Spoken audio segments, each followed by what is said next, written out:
Imagine you're a backpacker traveling through the beautiful, vast wilderness of Australia. The world is full of possibilities, but as you set up camp near a peaceful national park, a chilling danger lurks in the shadows, one that will claim the lives of young travelers, leaving behind a trail of blood and a killer who remains elusive. This is the story of the Backpacker Murders, one of Australia's most infamous crime sprees that terrorized the nation for years. But what made these crimes so terrifying, and how did the killer evade capture for so long? The mystery of the backpacker. Murders has intrigued not only Australians but people worldwide. The fact that the crimes occurred in some of the most idyllic, tourist-friendly parts of the country created an eerie contrast. This case wasn't just about a killer, it was about a chilling fear that seemed to permeate the wilderness, forever altering the way we think about safety and innocence in the Australian outback. The Australian wilderness and its allure. The Australian outback is not just a physical space. It is an almost mythical environment that attracts travelers from all corners of the world. Known for its vast, rugged beauty and seemingly endless horizons, the outback represents freedom and adventure to those who come to explore it. For backpackers, it's a place to disconnect from the bustle of modern life and immerse oneself in nature. This allure was what drew many of the victims to the area. However, it was precisely this allure of the open road, the isolation, and the raw beauty of the wilderness that left many travelers vulnerable. The terrain is remote and difficult to navigate, which made it the perfect hunting ground for a killer who knew the land intimately. For the victims, the promise of adventure would soon turn into a horrifying nightmare. The outback was no longer just a destination for exploration, but became a place of unimaginable fear.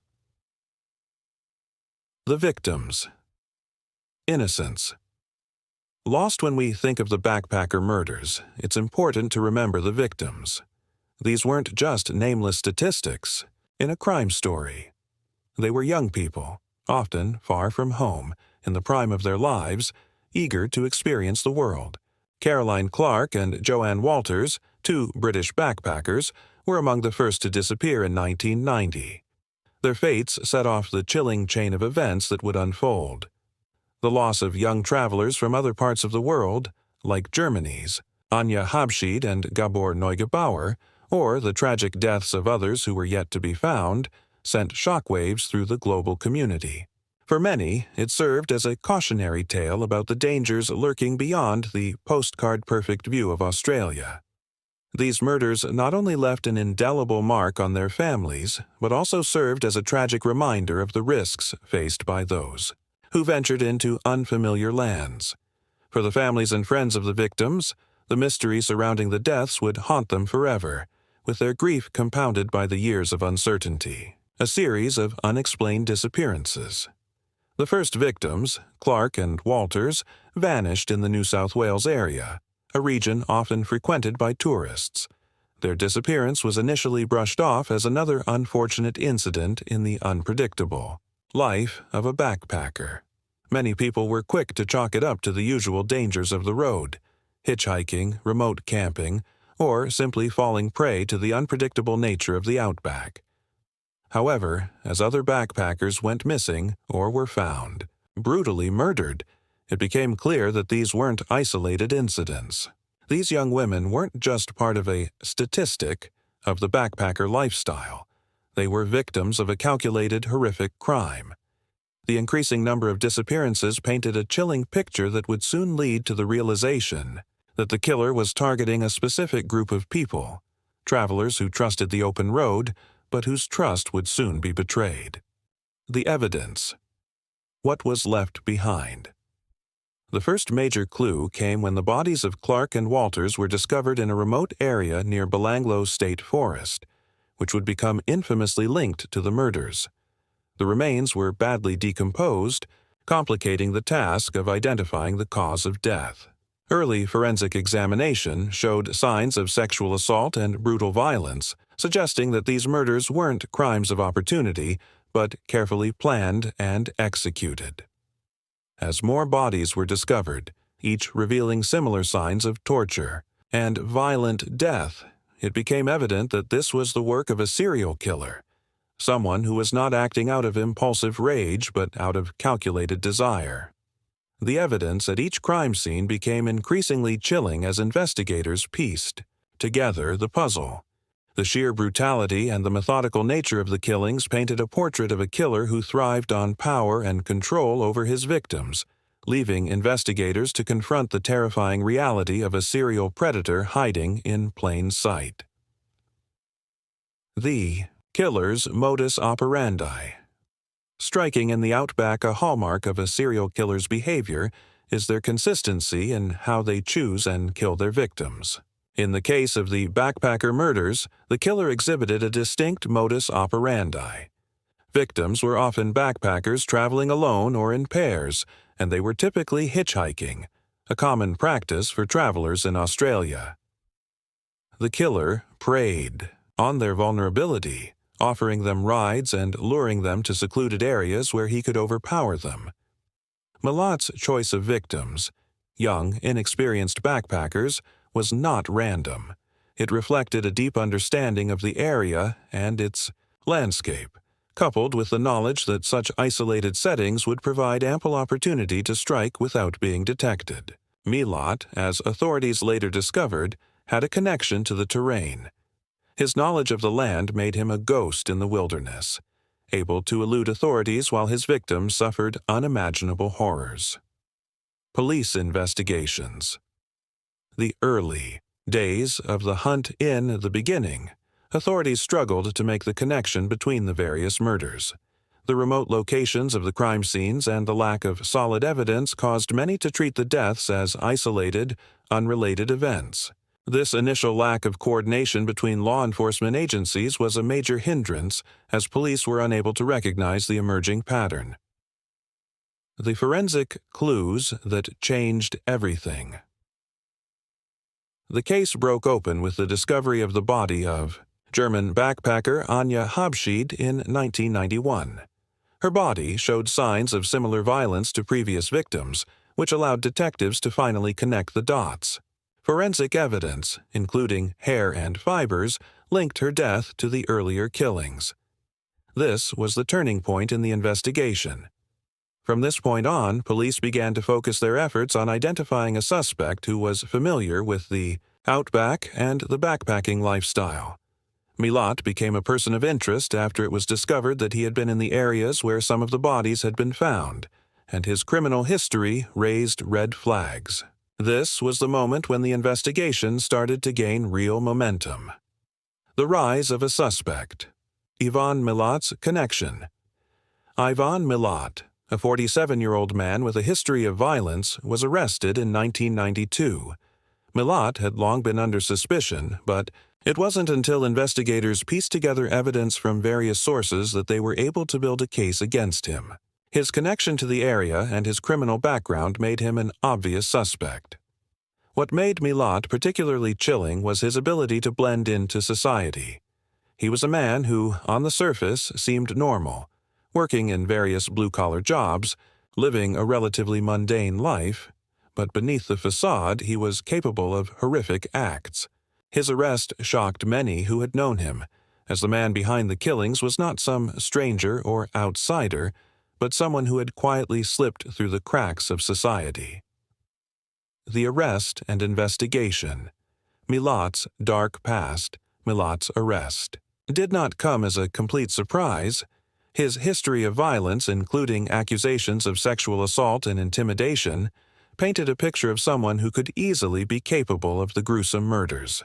In fact, the more investigators dug into his past, the more disturbing details emerged. Milat had a history of violent behavior dating back to his youth. He had been known for his temper and had a fascination with weapons. He was also an expert in the terrain of the outback, a trait that allowed him to commit these heinous acts with an almost predatory precision. The police found that he had been in the areas where many of the victims had last been seen. His dark past and knowledge of the land made him the perfect candidate for the role of the backpacker killer. The trial. Unraveling the mystery of Milat's actions. The trial of Ivan Milat captivated Australia and the world. As the evidence mounted against him, it became clear that he had committed a series of murders with chilling consistency.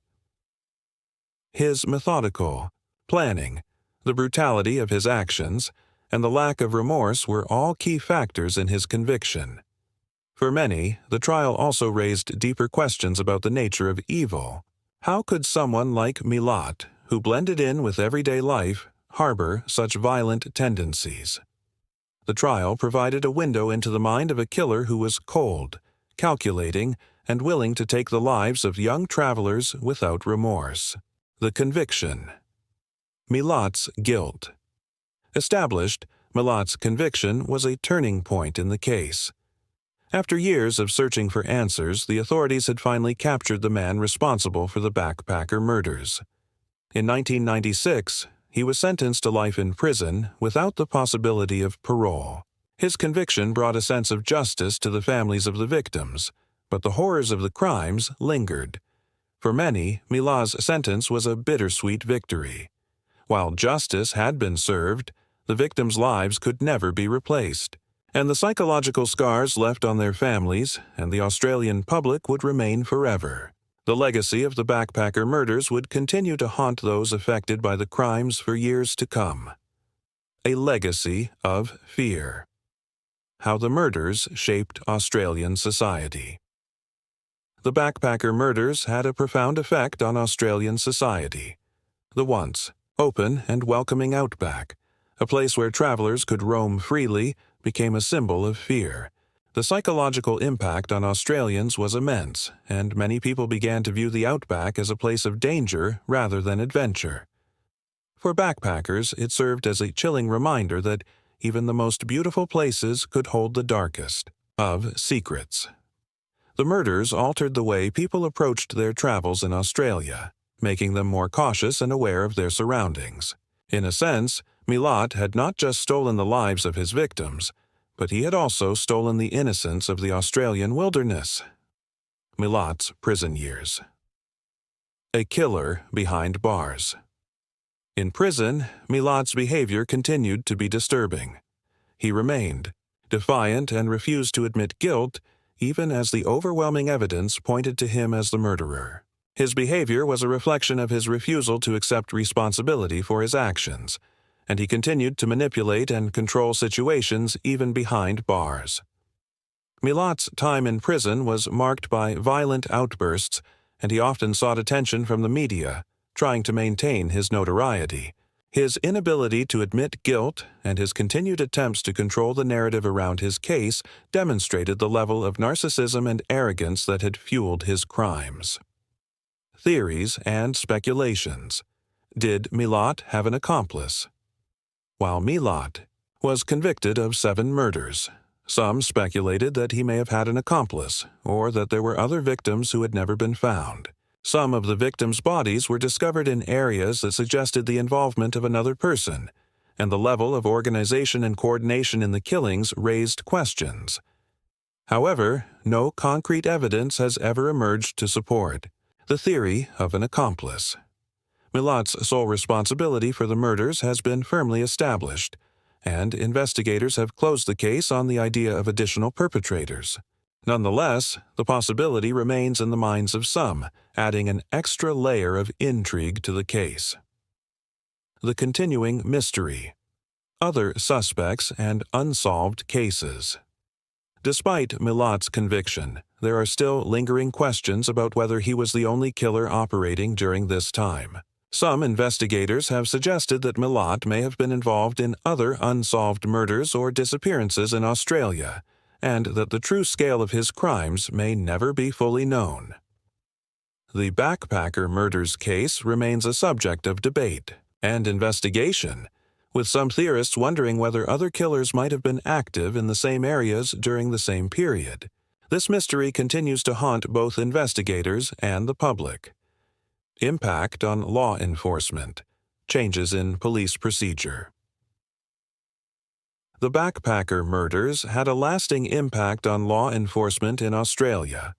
The case highlighted the importance of using modern forensic techniques such as DNA analysis and more sophisticated investigative tools to track and capture serial killers. Police also began to rethink how they investigated murders in rural or remote areas, learning from the mistakes made during the initial stages of the backpacker murders case. In many ways, the case reshaped how law enforcement viewed serial crimes. The need for interagency cooperation and more modern approaches to crime solving became evident, leading to significant changes in policing techniques across Australia. The backpacker murders in popular culture. The story of the backpacker murders has become part of the fabric of Australian crime history. Documentaries, films, and books have been created to explore the case in greater detail, with many focusing on the psychological profile of Milat and the investigation into his crimes. In popular culture, the case has been used as a reference for how serial killers operate, and it continues to serve as a cautionary tale about the dangers that can lurk beneath the surface of seemingly peaceful landscapes. The image of Milat as a cold, calculated killer is one that continues to haunt the collective imagination of the public. The backpacker murders stand as one of the darkest chapters in Australia's criminal history. While justice was eventually served, the deep psychological scars left by Milat's actions cannot be erased. The murders serve as a stark reminder of the evil that can lurk in the most unsuspecting places. Even today, the story of Ivan Milat remains a chilling part of the public's understanding of serial crime.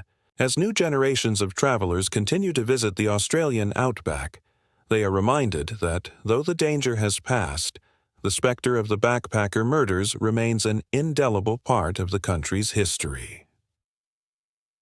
The discovery of the Belanglo. Forest mass grave in 1993. The discovery of a mass grave in Belanglo State Forest became one of the most harrowing moments in the investigation. When the police uncovered the remains of several victims in shallow graves, it was clear that the killer had not only been active for years, but had methodically hidden his victims in the heart of the Australian wilderness.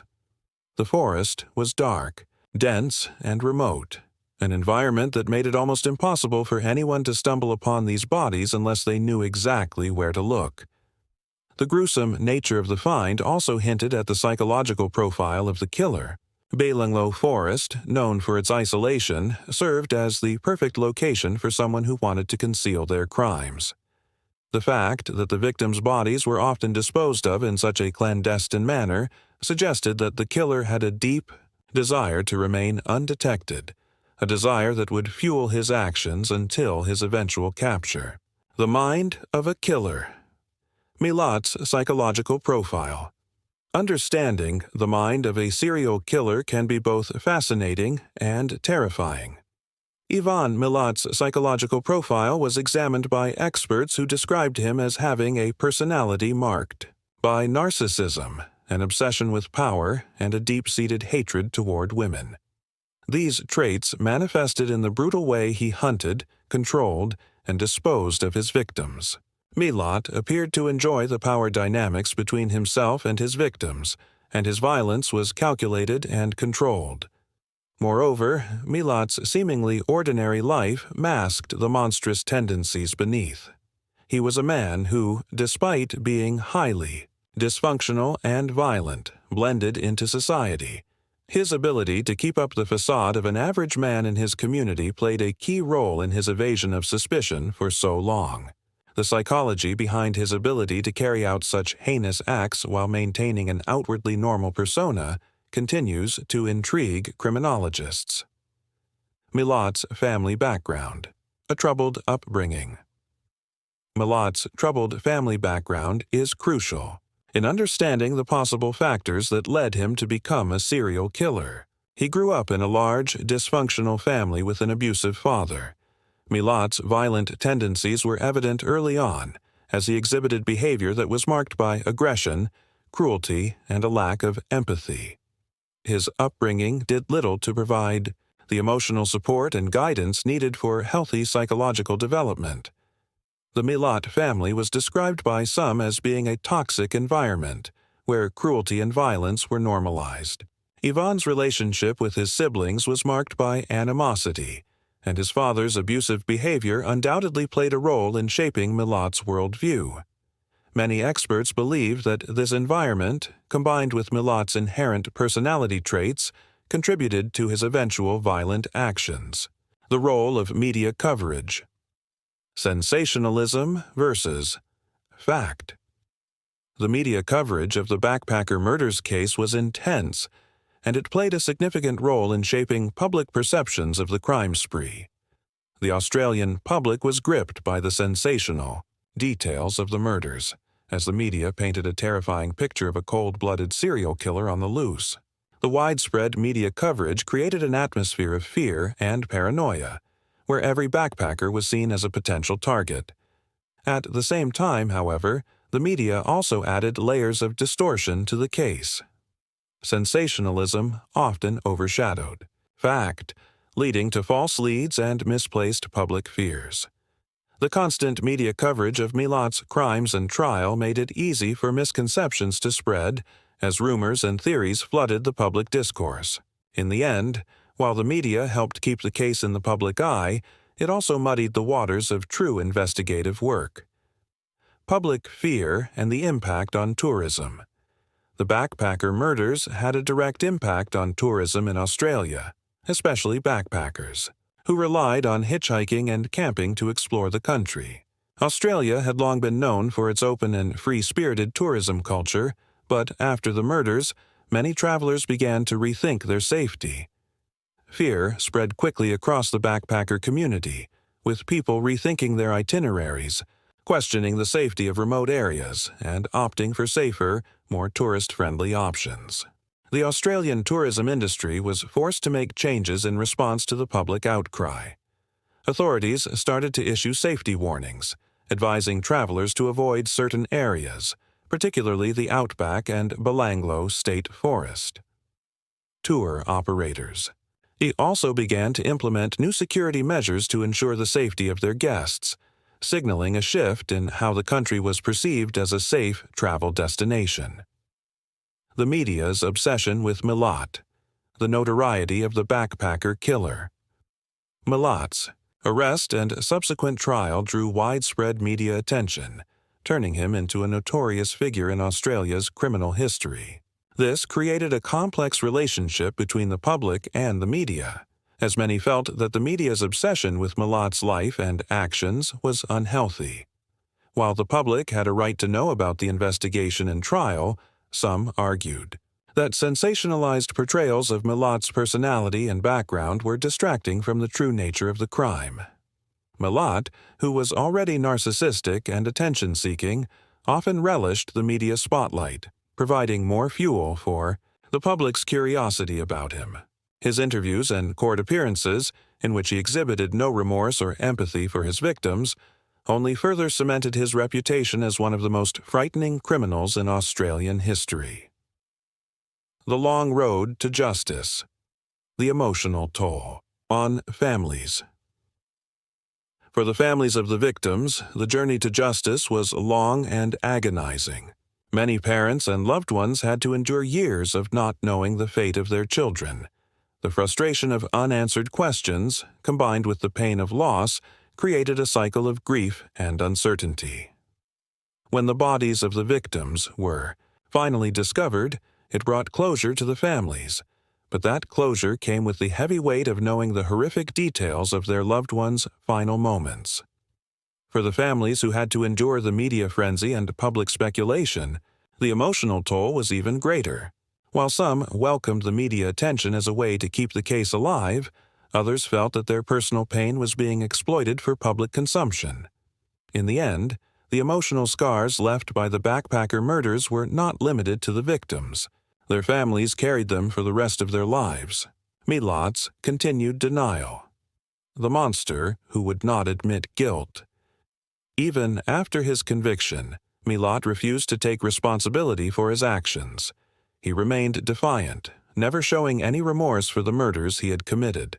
Throughout his trial and imprisonment, Milat maintained his innocence, a stance that bewildered both his prosecutors and the families of his victims. His complete refusal to admit guilt, despite the overwhelming evidence, highlighted his lack of empathy and inability to accept responsibility for the destruction he had caused. This denial added an extra layer of cruelty to his character. It wasn't just the murders themselves that made Milat terrifying. It was the cold, calculated manner in which he continued to live in denial, attempting to manipulate and control the narrative even after being caught. His actions left a trail of grief and suffering, but his refusal to acknowledge this only served to deepen the pain for those who had been affected by his crimes. The evolution of the case. New evidence and cold case investigations. Though Milat was convicted, the case continues to captivate investigators, journalists, and criminologists. With new advances in forensic science and investigative techniques, some believe there may still be additional evidence or connections that could shed light on the full scope of Milat's criminal activity. The ongoing fascination with the backpacker murders has led to a continued investigation into Milat's life and other potential crimes he may have committed. Although the case is officially closed, there is always a lingering curiosity. Was Milat responsible for other unsolved cases, and could there be more victims whose names have never been written in the history books? The unsolved victims. Other possible murders. Attributed to Milat as investigators comb through old cases. Questions arise about whether Milat was involved in other murders, particularly those of missing backpackers and travelers during the same time period. While Milat was convicted of 7 murders, there are still several other disappearances that remain unsolved, and some theorists suggest that these could have been Milat's victims as well. The mystery surrounding the true extent of Milat's crimes adds an unsettling layer to the case. Did Milat stop killing after his conviction, or was he merely the tip of a much larger iceberg of violence? This uncertainty will likely continue to haunt both law enforcement and the public for years to come. The backpacker murder's impact on serial killer profiling. The case of the backpacker murders had a lasting impact on the development of criminal profiling techniques. It was one of the first cases in Australia where the use of psychological profiling played a major role in narrowing down potential suspects. Milat's background and behavior closely matched the profile of a serial killer, and this helped investigators focus their efforts on finding a suspect who fit that profile. The case also demonstrated the limitations of early criminal profiling techniques, as it took investigators years to connect the dots and realize they were dealing with a serial killer. Nonetheless, the case provided key insights into the characteristics and behaviors of serial offenders, and it has since become a reference point in the study of criminal psychology and profiling. The Long Shadow of Ivan Milat. A monster in the outback. Even though Ivan Milat is now behind bars, his legacy looms large over the Australian outback. The backpacker murders remain one of the most infamous cases in the country's history, and the fear that accompanied Milat's reign of terror still lingers in the minds of many. Tourists, backpackers, and locals alike still remember the stories of Milat's horrifying crimes, and his name has become synonymous with the fear of the unknown dangers lurking in the vast wilderness. The psychological impact of his crimes has left scars not only on the victims' families, but also on Australian society as a whole. For many, the haunting image of the backpacker killer continues to define the dark side of Australia's outback, forever tainting the image of the country's wilderness as a place of adventure and freedom. Conclusion: a dark chapter in Australia's history. The backpacker murders are a dark chapter in Australia's history, one that has shaped the national consciousness and altered the way we think about crime in rural areas. Ivan Milat's gruesome actions and his chilling manipulation of his victims will never be forgotten. His case serves as a painful reminder of the evil that can exist behind an ordinary facade. While justice has been served, the emotional scars remain, both for the families of the victims and for the Australian public. The story of the backpacker. Murders continues to haunt us. A chilling tale of deception, brutality, and a man who lived a lie until the very end. In the dark corners of the internet, there are stories that send chills down your spine. The story of the so-called 4chan killer is one of those terrifying tales, a crime that transcends the physical world into the virtual one, forever changing how we view online anonymity and responsibility. The name 4chan is synonymous with the darker side of the internet, a place where anonymity breeds chaos, creativity, and sometimes very dangerous behavior. Known for its minimal moderation, 4chan has been a haven for internet subcultures, pranks, and, unfortunately, disturbing content. For years, it was a platform that allowed people to express themselves without fear of real-world consequences. But it also allowed something much darker to fester. This story begins with a chilling tale of one user whose anonymity shielded his identity until the world learned the shocking truth. Dubbed the 4chan killer, this individual was not just another user of the site, he became a symbol of the dangers that lurk within the darker reaches of the web. The story of the 4chan killer begins like many others on the platform, a seemingly innocuous post. On the surface, it didn't appear to be anything out of the ordinary. But as time passed, the posts grew darker, more violent, and ultimately turned into an announcement of a crime that would haunt the internet for years to come. The true nature of the posts and their implications didn't fully come to light until the horrific events unfolded in real life. But before the crime, there was subtle, eerie clues, a disturbing pattern that should have raised alarms. What made this case unique was not just the crime itself, but the way it unfolded online, where digital and physical realities collided in a way that forever changed how we view internet anonymity and the responsibility of online platforms. Before the murder, 4chan had already established itself as a place where anonymity was the cornerstone of user identity.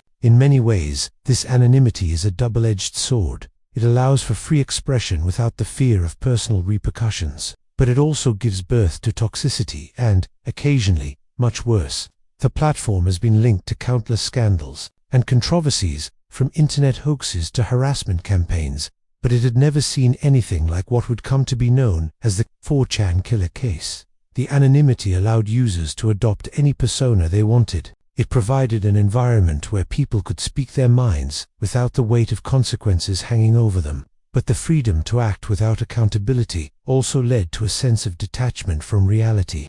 On many occasions, the boundary between online and real life was blurred, where internet users felt as though their actions, no matter how malicious, didn't have real-world consequences. For some, this led to an insidious belief that they could commit actions without ever having to face repercussions. The problem, of course, is that real lives are affected by these actions, and this is where things went horribly wrong.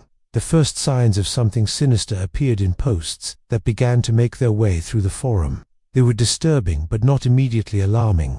The user, later identified as the 4chan killer, began making cryptic comments about violence and death. At first, these posts seemed to be little more than dark jokes, the kind that are unfortunately commonplace in the more unsavory corners of the internet. But as time went on, the tone changed. The early posts were subtle. The killer's behavior wasn't yet fully formed, and his posts still resembled that of other anonymous users who delighted in pushing the limits of decency. Yet, there was something different about the way the user expressed himself. His words were chilling in a way that made other 4chan users uncomfortable. In some of the posts, he detailed fantasies of violence, describing scenarios that were graphic and unsettling. At first, they were dismissed as part of the internet's culture of shock, humor, dark, offbeat content that's often shared in places like 4chan. But over time, these posts began to take on a more concerning tone. The killer's posts became increasingly specific. He spoke of real-life violence and detailed his plans in disturbing ways. The community didn't know what to make of it. Was this just another internet troll trying to get attention? Or was there something more serious behind the posts? Some users took the posts as a joke, some ignored them, and others became genuinely worried. But the anonymity that 4chan afforded meant that there was no way to trace these posts to a person, and many felt powerless to act. The combination of graphic language and a growing sense of real intent made these posts different from the usual internet banter. However, in the realm of internet culture, where shock value reigns supreme. It was easy for such posts to be written off as another attempt at trolling. This is a critical part of the story, the reluctance to take seriously the signs that something was going terribly wrong. Things escalated quickly. One fateful day, an announcement was made on 4chan that no one could have predicted. The user behind the posts revealed that he was planning to carry out a real-life murder. This wasn't just another fictional tale or shock post, it was a direct declaration of intent. His chilling message was clear: I'm going to kill someone, and I'm going to stream it. The response from the 4chan community was immediate, but shockingly, it was a mix of disbelief, anger, and indifference. Some users urged the killer to reconsider, while others tried to warn the police. But by the time the police were notified, the killer had already made his move. This was the moment when the reality of what had been unfolding hit everyone. The anonymity that had previously shielded the killer's identity now felt like a cruel weapon, one that allowed him to act with impunity. The chilling announcement was quickly followed by a live-streamed broadcast of the murder itself. In that moment, the world witnessed something that had only been seen in the most macabre corners of the internet: an act of violence, broadcast for all to see. What followed was a sense of horror and disbelief that reverberated through the online community and beyond. The murder itself was not just a tragedy for the victim and their family, but a chilling milestone in how crimes are perceived in the digital age. The fact that it was live-streamed turned the act of murder into a form of entertainment for some viewers. This sparked a global conversation about the ethics of live-streaming violent acts and whether platforms like 4chan, and others like it, should be held accountable for the content posted by users. The murder had already taken place, but the real aftermath was only beginning. In some ways, the live streaming of a murder altered the narrative around violence. Instead of just being a tragic loss of life, the crime was turned into a spectacle. This raised questions about what role social media and online platforms should play in preventing the broadcasting of violent acts. Was it enough for platforms to simply react after the fact, removing the content once it was flagged? Or did they have a responsibility to monitor and prevent such content from being posted in the first place? The 4chan killer case highlighted the fine line between free speech, digital anonymity, and real-world consequences. The live stream itself was short, but the aftermath lasted far longer. People from all over the world were able to witness a murder in real time, raising questions about what impact such exposure has on viewers. Does seeing such graphic violence desensitize people to real-world suffering? Or does it merely highlight the moral and ethical void created by the anonymity of the internet? Following the live-streamed murder, the police were immediately involved, but they faced a unique set of challenges. With the killer still on the loose, they had to track him down while also dealing with the massive amount of online attention. The case had garnered social media platforms were flooded with discussions of the crime, and many internet users attempted to help with the investigation. Some sought to identify the killer, while others simply wanted to express their shock and anger. The police response was swift but complicated by the nature of the crime. As the killer had used an anonymous platform, finding out who he was proved difficult. There were no clear leads, no easily accessible information that could link the posts to a real person. But as time passed, more details emerged, and law enforcement worked with cyber experts to track the killer's digital footprint. Social media accounts, posts, and IP addresses were analyzed to piece together a trail. This was the beginning of a manhunt that would involve not only the police, but also the global online community. The 4chan community itself became embroiled in the aftermath of the murder. While some users had attempted to warn others about the killer's intentions, the overall response was more muted. This was a platform where shock value was a currency, and dark jokes were often passed off as harmless. In some cases, users even mocked the situation or blamed the victim, contributing to a disturbing lack of empathy. This response forced the public to reckon with a deeper question: how much responsibility do online communities and platforms have for the actions of their members? Some 4chan users later claimed that they had warned others about the killer's posts, but it quickly became clear that much of the community had been desensitized to violence. The question then became one of collective responsibility. Should users have been more proactive in reporting the posts? Should the platform itself have been more vigilant in monitoring for signs of real-life harm? These questions lingered long after the crime had been committed. reflecting a growing concern about the role of digital anonymity in fostering harmful behavior. The murder and its aftermath left an indelible mark on both the digital world and society at large. It was a wake-up call about the dangers of unchecked online behavior and the potential for real-world violence. But perhaps the most disturbing aspect was how the internet, once seen as a space for free expression and creativity, had also become a platform for hate and violence. The 4chan killer case forced a re-examination of the intersection between online anonymity and responsibility. What changes need to be made in how we interact online, and what steps should be taken to ensure that anonymity does not become a shield for those seeking to commit horrific acts. As the case faded from the public eye, the legacy of the 4chan killer continued to shape conversations about internet culture and safety. The tragedy made people aware of the very real dangers of anonymity in the online world. For some, the shock of witnessing a live-streamed murder would forever shape their understanding of what can happen when the internet is used as a tool for evil. But perhaps more importantly, it sparked a broader conversation about how platforms and communities can be held accountable for the actions of their users. The aftermath of the 4chan killer incident sparked a global media frenzy, drawing attention to the darker aspects of the internet. News outlets from across the world covered the case, many of them focusing on the disturbing elements of the crime, especially the fact that it had been broadcast live for anyone to witness. The concept of live-streamed murder quickly entered the public consciousness, and debates about digital safety, mental health, and online regulation took center stage in these discussions. For many, the crime was shocking in its raw brutality, but for others, it was a tragic reminder of the way some individuals view the internet as a means of escaping real-world consequences. The constant media coverage put a magnifying glass on how certain parts of the internet, such as 4chan, could foster a culture of violent extremism, trolling, and desensitization. As media outlets scrambled to cover the story, there was also an increasing demand for answers. How could a crime like this happen in an age when so much is documented and recorded online? Could this tragedy have been prevented? In addition to traditional media coverage, social media platforms became an echo chamber for this tragic event. Many people discussed the incident on Facebook, Twitter, Reddit, and other platforms. Some tried to find the killer, while others shared their thoughts and experiences with violence online. The viral nature of these discussions further amplified the shock and horror of the crime, and made it clear that the public was not just curious. They were deeply unsettled by the idea that such acts could be so publicly and easily executed in the digital age. The tragedy of the 4chan killer's actions raised complex ethical and legal questions that are still relevant today.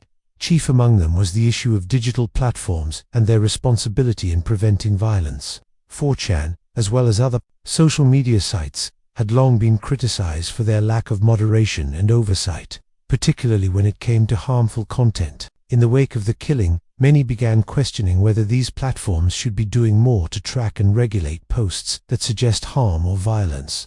On the legal front, questions arose about how to handle crimes that are committed with the use of online anonymity. If someone can commit murder while hiding behind the veil of an anonymous online identity, how do authorities find and prosecute them? At what point should law enforcement intervene if the warning signs appear online? The killer had posted his intentions for days before the act, but because he remained anonymous, no one had the power to stop him. The case exposed how our current legal systems may be ill-equipped to handle the evolving nature of crime in the digital age. Additionally, the ethical question of freedom of speech versus public safety was thrust into the spotlight. Should platforms like 4chan have the right to host any content, no matter how disturbing, under the guise of free speech? Or should they be required to take action when someone posts content that suggests harm or criminal activity? The case challenged the balance between personal freedom and the need to protect individuals from violence. One of the most chilling aspects of the 4chan killer case was the apparent lack of concern for human life displayed by the killer.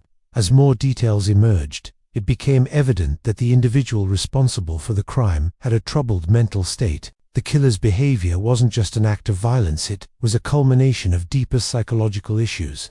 These issues were compounded by the way the internet allowed him to seek validation and encouragement from others who indulged in similar dark fantasies. This raised important discussions about the intersection of mental health and internet culture. In the age of social media and anonymous platforms, individuals who are struggling with severe mental health issues may find communities that both exacerbate their problems and reinforce harmful behaviors.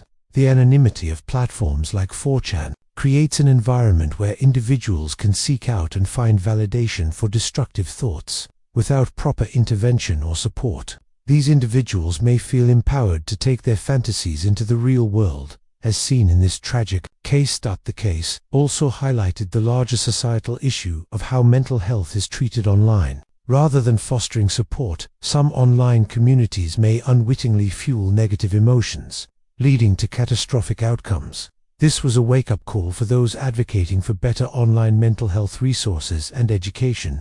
It raised the question of how digital spaces could be redesigned to provide safe environments for those who are vulnerable, rather than enabling dangerous behavior. Another key takeaway from the 4chan killer case is the struggle for accountability in the digital age. As more of our lives move online, and as digital platforms become more ingrained in our daily existence, the question of who is responsible for content posted by users has become a central issue. The killer's ability to post his intentions without being stopped and to then follow through with his plans is a clear example of how online anonymity can be weaponized to avoid responsibility. What makes this situation even more challenging is the difficulty in tracking down individuals who hide behind anonymous profiles. In the case of the 4chan killer, no one knew who he was until it was too late. Despite warnings, there was no clear mechanism in place to identify the individual behind the posts or to prevent the crime from occurring. This incident has prompted calls for greater regulation of online content and for the implementation of stricter guidelines to prevent crimes like this from happening in the future. But even as many advocate for more oversight, there is also a deep concern about the balance between freedom of expression and safety. The line between what constitutes harmful behavior and what is simply free speech is becoming more blurred as digital spaces grow. Finding this balance has become one of the most pressing issues in the debate about online regulation. While the immediate focus was on the crime itself, another important aspect of the case was the psychological impact it had on those who witnessed it. The live streaming of a murder was unprecedented, and for many people, it was something they could never forget. It forced the question of whether it is ethical for a platform to allow such content to be streamed live. Some viewers who watched the event unfold in real time were left deeply traumatized, and their psychological well-being became an area of concern. Exposure to graphic violence, especially in a real-world setting, has been shown to have lasting psychological effects. But what happens when someone watches violence unfold, not on a TV screen or in a movie, but in real life, in the form of a live-streamed broadcast? For many, this digital trauma raised new concerns about the long-term effects of witnessing violence online. The event left many asking, are we desensitizing ourselves to real-world suffering by regularly viewing violence on our screens? The implications of these new forms of digital violence and the responsibility of platforms to prevent it are still being debated. But it is clear that more awareness is needed about how exposure to such events can affect not only the victim but also the viewers, who are unwittingly pulled into these horrific moments. In the wake of the 4chan killer's actions, significant strides have been made in understanding the need for digital platforms to take responsibility for the content they host. While some platforms have started implementing stronger regulations, others are still grappling with how to effectively address online violence. The incident called attention to the necessity of re-evaluating how we protect individuals from harmful content in digital spaces. The 4chan killer case also marked the beginning of a larger conversation about digital accountability, censorship, and the ethics of online content moderation. It raised the question, can platforms truly monitor and prevent all harmful content, or is it impossible to police the vast expanse of the internet? The answer is far from clear, and it's likely that we will continue to wrestle with these questions as technology advances.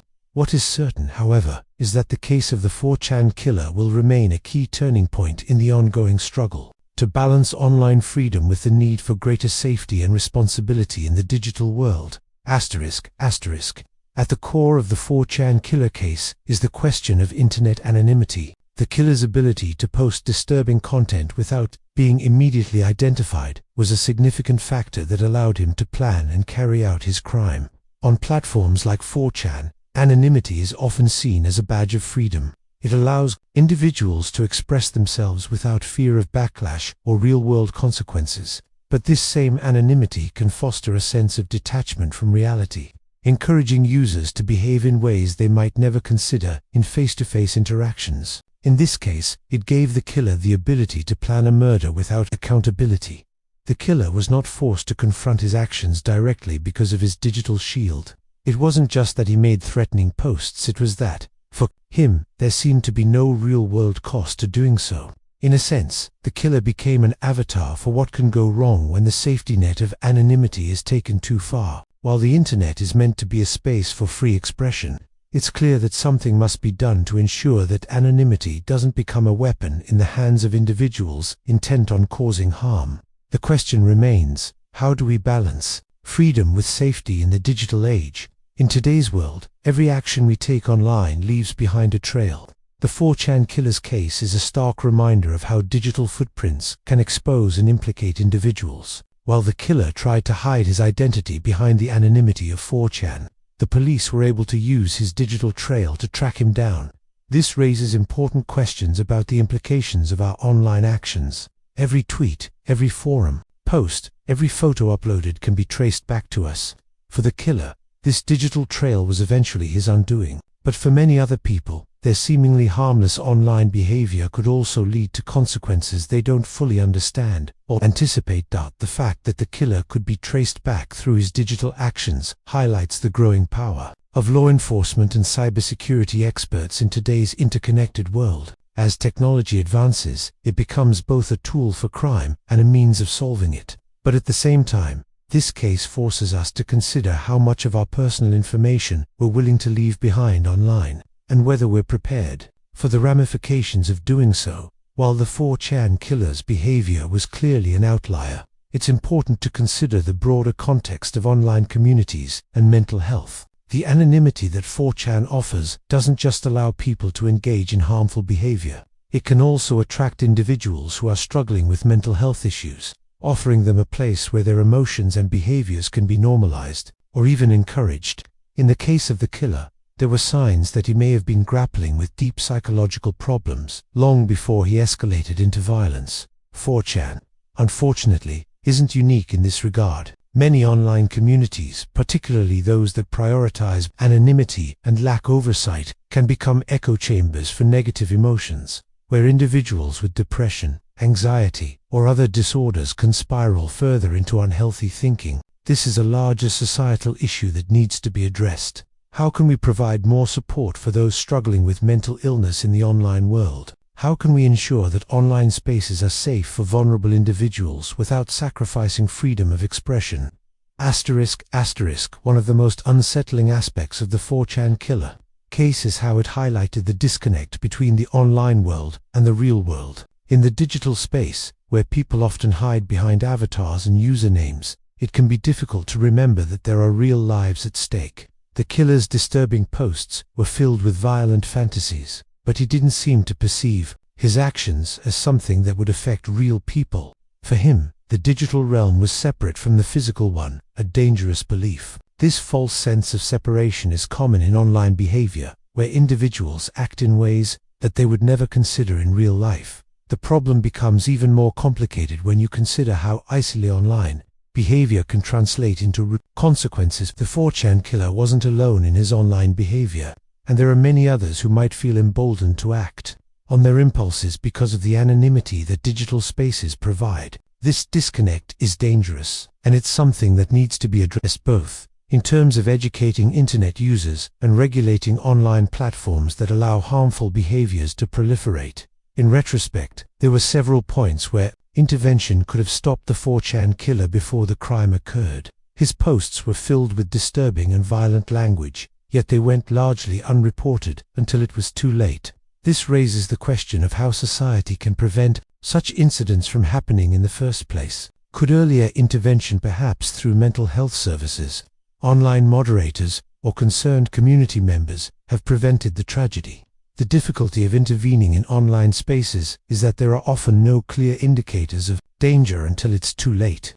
However, it is becoming increasingly clear that internet platforms, along with society at large, need to find better ways to identify and intervene when someone shows signs of harmful intent, whether it's through reporting mechanisms, AI tools to detect harmful content, or encouraging open discussions about mental health. Early intervention could save lives and prevent tragedies like this one from happening again. The 4chan killer case isn't just a cautionary tale about the dangers of anonymity. It's a stark reminder of how violent behavior can spread through online spaces and bleed into the real world. In the wake of the incident, there has been an increasing awareness of how online violence, whether it's in the form of hate speech, bullying, or glorified violence, can have a ripple effect that extends far beyond the digital sphere.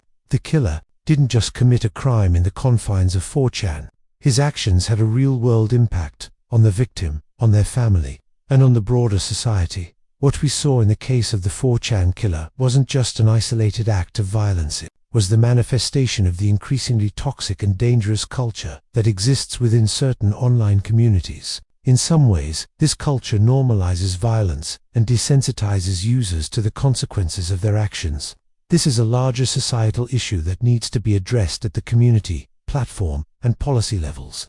We need to create spaces where people are encouraged to engage in productive, positive behaviors, rather than being rewarded for creating chaos and harm.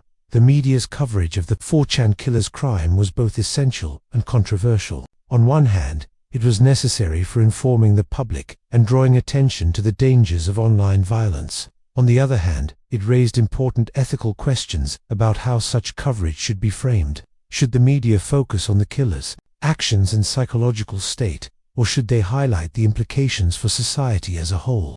The media coverage of this case was heavily scrutinized, and for good reason. The narrative surrounding the killer could have easily sensationalized the crime, making it seem like a horrifying, yet inevitable, outcome of internet culture. But instead, the case prompted an important conversation about how the media should cover such tragedies, and how they can do so in a way that fosters productive discussions rather than simply exploiting the shock value of the crime. The media, just like online platforms, has a responsibility to ensure that their coverage doesn't inadvertently encourage further violence. As the 4chan killer case unfolded, experts began to examine how we can prevent similar crimes in the future. The case highlighted a crucial gap in how online crime is monitored and prevented. Current laws and regulations often lag behind the rapid growth of digital platforms, and there's a need for updated policies that address the unique challenges posed by the internet. The idea of real-time monitoring and intervention is something that's gaining traction. Could we have prevented this tragedy if we had a system in place that flagged harmful content in real time? Platforms like 4chan need to develop better tools for identifying and removing content that could be a precursor to violence. Moreover, there needs to be a global conversation about the role of the government and law enforcement in monitoring online content, without compromising privacy and freedom of expression. Ultimately, the 4chan killer case raises a fundamental question that everyone must grapple with. Who is responsible for online actions? Is it the platform, the user, or society at large? As digital spaces become more intertwined with our everyday lives, it's crucial that we establish clear guidelines and regulations for online conduct. While freedom of expression is essential, it should never come at the cost of someone's safety or well-being. As we move forward, it's clear that digital accountability will be one of the most important issues of our time. The 4chan killer case is just one tragic example of how online anonymity and unchecked behavior can lead to real-world harm. But it also presents an opportunity for all of us to rethink how we engage in the digital space and how we can work together to create a safer, more responsible online environment for everyone. In the aftermath of the 4chan killer case, it became painfully clear that traditional cybersecurity methods were no longer enough to address the increasing sophistication of digital threats. As technology evolves, so too does the nature of online crime. The killer's ability to hide behind the anonymity of a digital identity, untraceable at first, highlighted how vulnerable modern society is to the dark side of the internet. With deep web forums, encrypted messaging systems, and anonymous posting platforms becoming more accessible. The scope of digital violence has expanded beyond what we once thought possible. This incident forced tech companies, cybersecurity experts, and law enforcement agencies to reconsider the effectiveness of current digital security measures. The killer's ability to leave behind such a trail of destruction before authorities could intervene became a case study in the need for more proactive systems. The growing demand for more advanced AI and machine learning tools that can detect violent or disturbing behavior in real time is louder than ever. It's clear that the need for a stronger, more preemptive approach to online safety is crucial if we are to prevent further tragedies. The role of dark web forums and anonymous communities like 4chan in fostering harmful ideologies is a topic that cannot be ignored. These platforms often attract individuals who feel disconnected from society or who are searching for a sense of belonging. Unfortunately, many find this in communities that promote violence, hate speech, and extremism. The killer was an example of how toxic digital spaces can nurture harmful behaviors. Though not all participants in such communities go on to commit violent acts, the potential for radicalization remains high. Online forums that operate without regulation allow users to share and glorify violent actions with little to no consequences. For the 4chan killer, these spaces became a breeding ground for his thoughts, where he could find like-minded individuals who either tolerated or encouraged his darker impulses. The chilling reality is that the anonymity of these spaces can often create an environment where users feel invincible, removed from any responsibility for their actions. This is an issue that extends far beyond one isolated case. It's a significant societal problem that requires global attention and intervention. In the aftermath of the 4chan killer's crime, an unexpected phenomenon emerged: digital vigilantism. Online communities and individuals who had witnessed the killer's disturbing posts rallied to find out his identity, and in some cases, took matters into their own hands. Some people attempted to hunt down the killer by trawling through his digital history, while the intention might have been to bring the individual to justice. This kind of grassroots internet sleuthing can be dangerous. The rise of internet vigilantism raises crucial questions about how the digital world should handle wrongdoing. Can or should ordinary users take it upon themselves to police online spaces? While the need for intervention is clear, there is a fine line between preventing harm and infringing on privacy rights. These efforts could lead to false accusations, or even harm innocent people. Moreover, they undermine the role of law enforcement agencies, whose job it is to investigate crimes within the bounds of the law. The incident prompted a broader discussion about the role of platforms and users in policing online content, and what kind of authority should be given to individuals in an age of digital anonymity. One of the most debated aspects of the 4chan killer case is the conflict between free speech and public safety. While it's essential that individuals maintain their right to express their opinions online, there is a growing concern that some platforms are providing spaces for harmful speech that can incite real-world violence. The killer's posts were chilling, but they were also protected under the guise of free speech until they led to a tragedy. This case highlights the complexity of managing speech on the internet. Should there be a line drawn between expression and incitement to harm? If so, who decides where that line should be drawn? Many advocates of free speech argue that any form of regulation could potentially infringe on personal freedoms. Yet when lives are at stake, the argument for stricter oversight gains traction. The 4chan killer's crime forces us to grapple with these difficult questions. Can we have a truly free internet while also ensuring that harmful behavior is prevented? The process of online radicalization, which often involves subtle manipulation and the reinforcement of violent ideas, is more prevalent than many realize. The 4chan killer didn't just wake up one day with the desire to commit murder. His ideologies and beliefs likely evolved over time, shaped by the communities he interacted with online.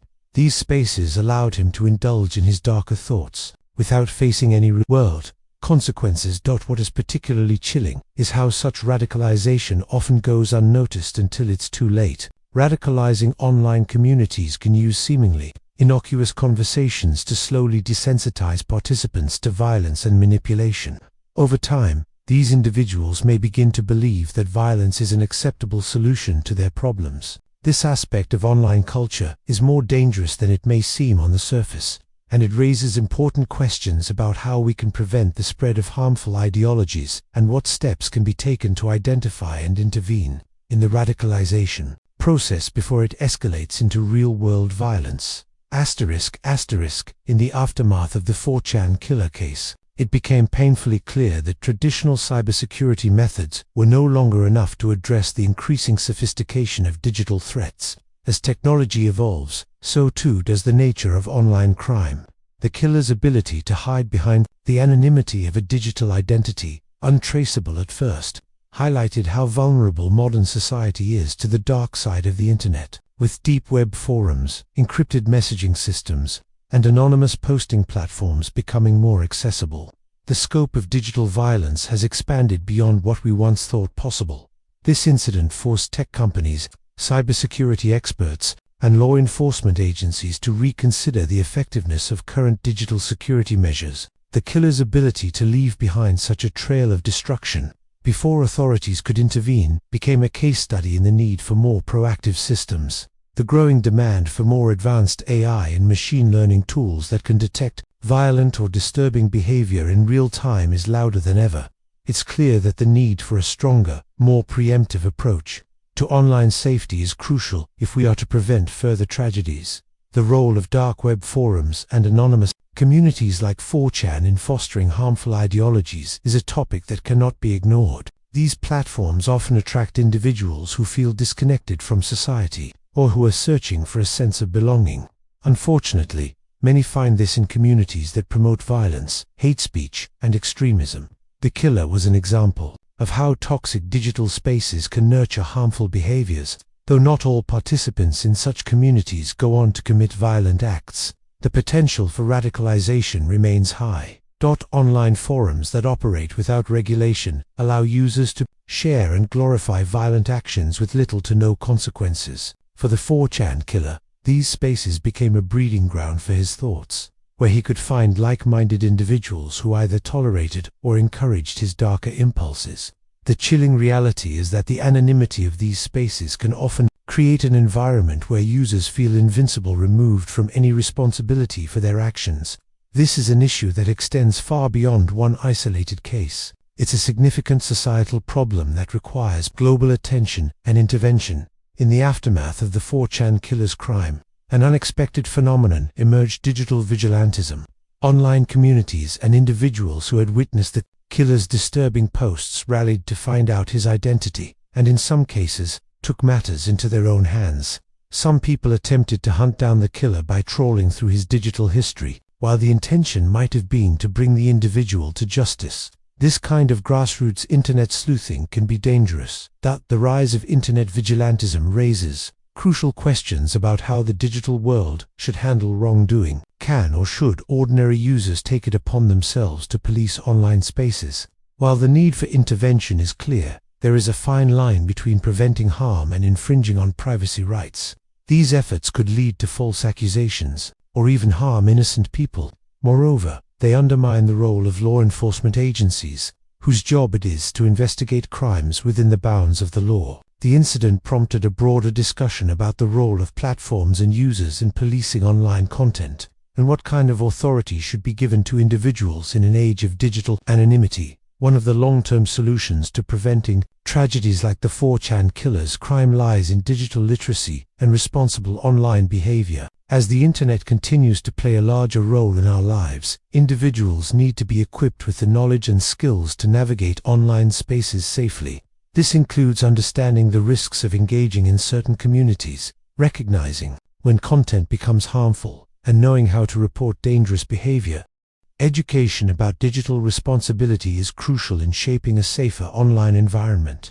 By teaching individuals, especially young people, about the potential dangers of online spaces and encouraging them to think critically about the content they consume, we can foster more responsible behavior. It's not just about protecting people from harm, it's about creating a culture where individuals are empowered to make ethical decisions in the digital space, helping to prevent harmful behaviors before they escalate. The 4chan killer case serves as a stark reminder that online extremism is a growing problem that cannot be ignored.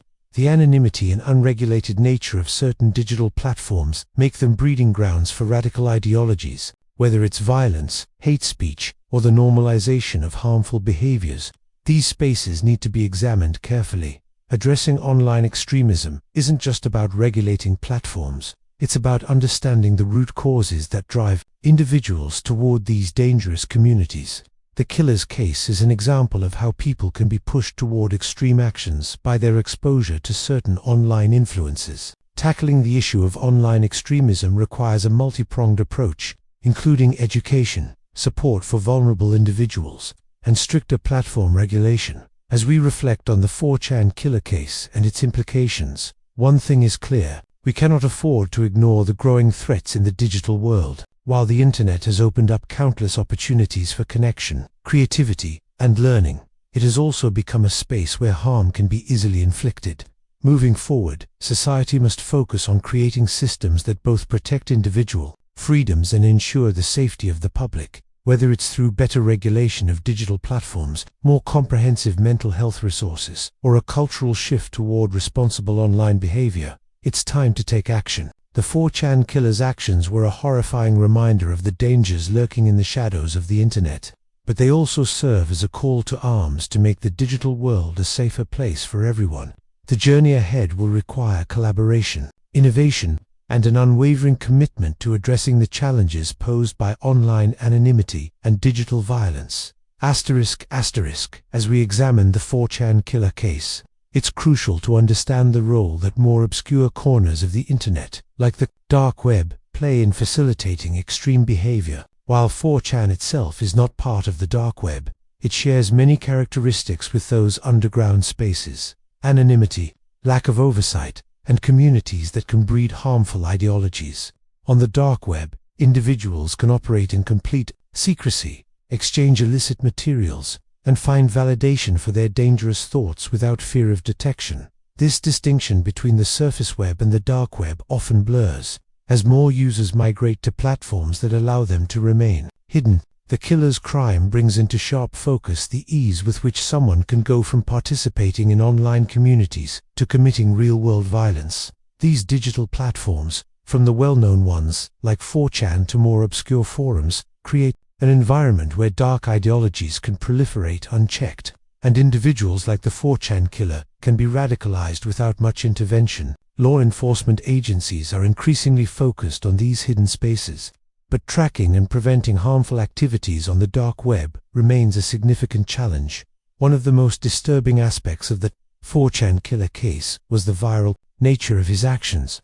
The killer's disturbing actions weren't just witnessed by a few. His crime became viral content on the internet, shared widely across social media platforms. In an age where everything from a viral meme to a tragic incident can spread like wildfire, the consequences of such events ripple out far beyond the original act. The viral spread of the crime raises important questions about how we, as a society, consume and respond to online tragedies. What responsibility do platforms have when their users encounter or disseminate violent content? Should they be doing more to prevent the initial spread of such materials, or is it simply a byproduct of living in a hyper-connected world?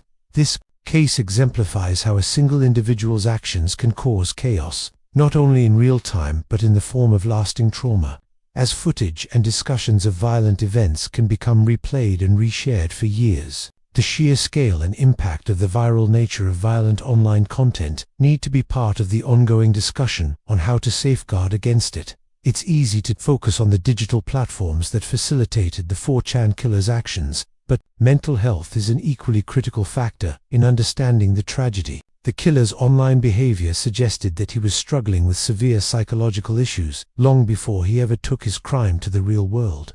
In fact, many online communities, including 4chan, provide little support for people struggling with mental health. Rather than offering help, these spaces can sometimes worsen one's state of mind by encouraging self-destructive thoughts and behaviors. This case is a stark reminder that online behavior cannot be fully understood without considering the mental health of the individuals behind it. The killer's actions weren't just a result of digital anonymity and radical online spaces, but also stemmed from a lack of support systems for people who may have needed help. It highlights the growing need for better integration of mental health awareness and support in online communities, as well as a more active effort to spot the warning signs of psychological distress before they manifest into violence. If we are to prevent similar tragedies, we need to find a way to ensure that those who need help can access it before it becomes too late. While some aspects of the 4chan killer's actions seem inevitable, it's clear that technology itself holds the potential to prevent future tragedies like this one. One of the main lessons from this case is the need for technological solutions that can detect harmful behavior and intervene before it escalates into real-world violence. Although platforms like 4chan remain largely unregulated, advancements in artificial intelligence, AI, and machine learning are opening new doors for monitoring online behavior. For instance, algorithms could be employed to detect threatening or violent language in real time, flagging it before it has the opportunity to spread. Although this technology is not perfect and often faces criticism for overreach, it could play an important role in identifying and preventing dangerous behavior. The case also underlines the growing importance of data analysis in tracking patterns of behavior that might suggest a risk of violence. Leveraging these technologies responsibly could help law enforcement and tech companies spot potential threats early on and intervene before it's too late. The widespread exposure to online violence has a chilling side effect. In the digital era, we are constantly bombarded with images and videos that push the boundaries of what is considered acceptable to view. From graphic news footage to violent video games and online gore, the internet has made it easier than ever to witness disturbing content. For some individuals, especially those already struggling with mental health issues, this desensitization to violence can create a dangerous sense of detachment. The 4chan killer, like many who indulge in extreme online spaces, may have become desensitized to the true gravity of his actions. This normalization of violence makes it easier for people to commit horrific acts without truly understanding their consequences. In this case, the killer's detachment from the reality of his crime, amplified by the culture of violence present in certain digital forums, served as a deadly catalyst. Tackling the issue of desensitization will require a shift in how we consume media and how we think about the content we engage with daily. One of the most difficult aspects of cases like the 4chan killers is the role of law enforcement in combating online extremism and violence. In the digital age, law enforcement agencies must adapt quickly to the changing landscape of crime. Unlike traditional crimes that occur in physical spaces, digital crimes are often more complex and harder to track. While some platforms, like Facebook or Twitter, cooperate with law enforcement in cases of criminal behavior, more anonymous spaces like 4chan often complicate investigations. The killer's case underscores the need for law enforcement to have the tools and resources to monitor and respond to harmful online activity in real time. This may involve both the collaboration of tech companies and the creation of new legislation that holds platforms accountable for the content they host. However, there is also the issue of privacy and freedom of expression to contend with. Finding the balance between preventing violence and maintaining individual rights is one of the greatest challenges facing law enforcement today. While anonymity is a core feature of platforms like 4chan, the tragedy of the 4chan killers' actions has raised serious questions about whether platforms should be doing more to prevent harm. Critics argue that companies that host these platforms should take greater responsibility for the content that is shared within them. In many cases, the lack of proactive moderation allows harmful behavior to go unchecked, while 4chan itself may have little interest in regulating content. The growing calls for platform accountability are difficult to ignore. What if these platforms had stronger guidelines in place? Could they have stopped the killer before he took action? Critics argue that without greater regulation, these online spaces will continue to foster dangerous ideologies and behaviors. The case is a call for a wider re-examination of the role these platforms play in both enabling and preventing violence. Beyond the immediate consequences of the 4chan killer's crime, there are long-term psychological effects of widespread exposure to violent content. The killer's crime didn't just traumatize the victim and their family, it also impacted millions of individuals who watched it unfold online. In an age where anyone can access and share violent content, the emotional and psychological toll of constant exposure cannot be ignored. For many, witnessing such acts of violence whether directly or indirectly, creates a desensitization effect that can alter how they perceive the world. Additionally, the normalization of violence through constant media exposure can make individuals more likely to accept violent behavior as a solution to problems. The 4chan killer case highlights the importance of limiting exposure to harmful content, particularly for younger audiences, and creating systems that can offer support and guidance when needed. As we move further into the digital age, it's clear that we need to implement stronger educational initiatives surrounding responsible online behavior. Digital literacy is no longer just about knowing how to navigate the internet. It's about understanding the risks and responsibilities that come with engaging in online spaces. This includes educating users on how to recognize harmful behavior, report it, and how to interact with others in a respectful, safe manner. In the case of the 4chan killer, it's likely that earlier education and awareness about digital behavior could have made a difference. Not only should young people be educated about how to stay safe online, but also about the ethical implications of their actions in digital spaces. Building a generation of responsible digital citizens could be one of the most important steps we take in preventing future tragedies. Ultimately, the 4chan killer case exposes the ongoing struggle to protect public safety in an increasingly digital world. As technology continues to evolve, the ways in which we interact online are changing, and with it, the potential for harm. Whether it's through the rise of anonymous forums, the ease of radicalization, or the viral spread of violence, we must be vigilant in ensuring that digital spaces are not exploited for malicious purposes. The path forward requires a collaborative effort between governments, tech companies, mental health professionals, and the public to create safer, more accountable online environments. We must find ways to preserve freedom of expression while also ensuring that harmful behaviors are prevented before they escalate into real-world consequences. Only by coming together to confront these challenges can we hope to create the world that prioritizes safety, well-being, and respect. A critical takeaway from the 4chan killer case is the intersection of technology and mental health support. The digital world, while offering numerous benefits in terms of connectivity and information, also presents a growing challenge for mental health professionals. As we've seen with the killer's behavior, individuals suffering from mental health issues may find solace or validation in online communities that exacerbate their distress. Instead of seeking help from professionals or loved ones, the anonymity of online spaces can allow people to hide their psychological pain, which can spiral into harmful actions before anyone becomes aware of the severity of the situation.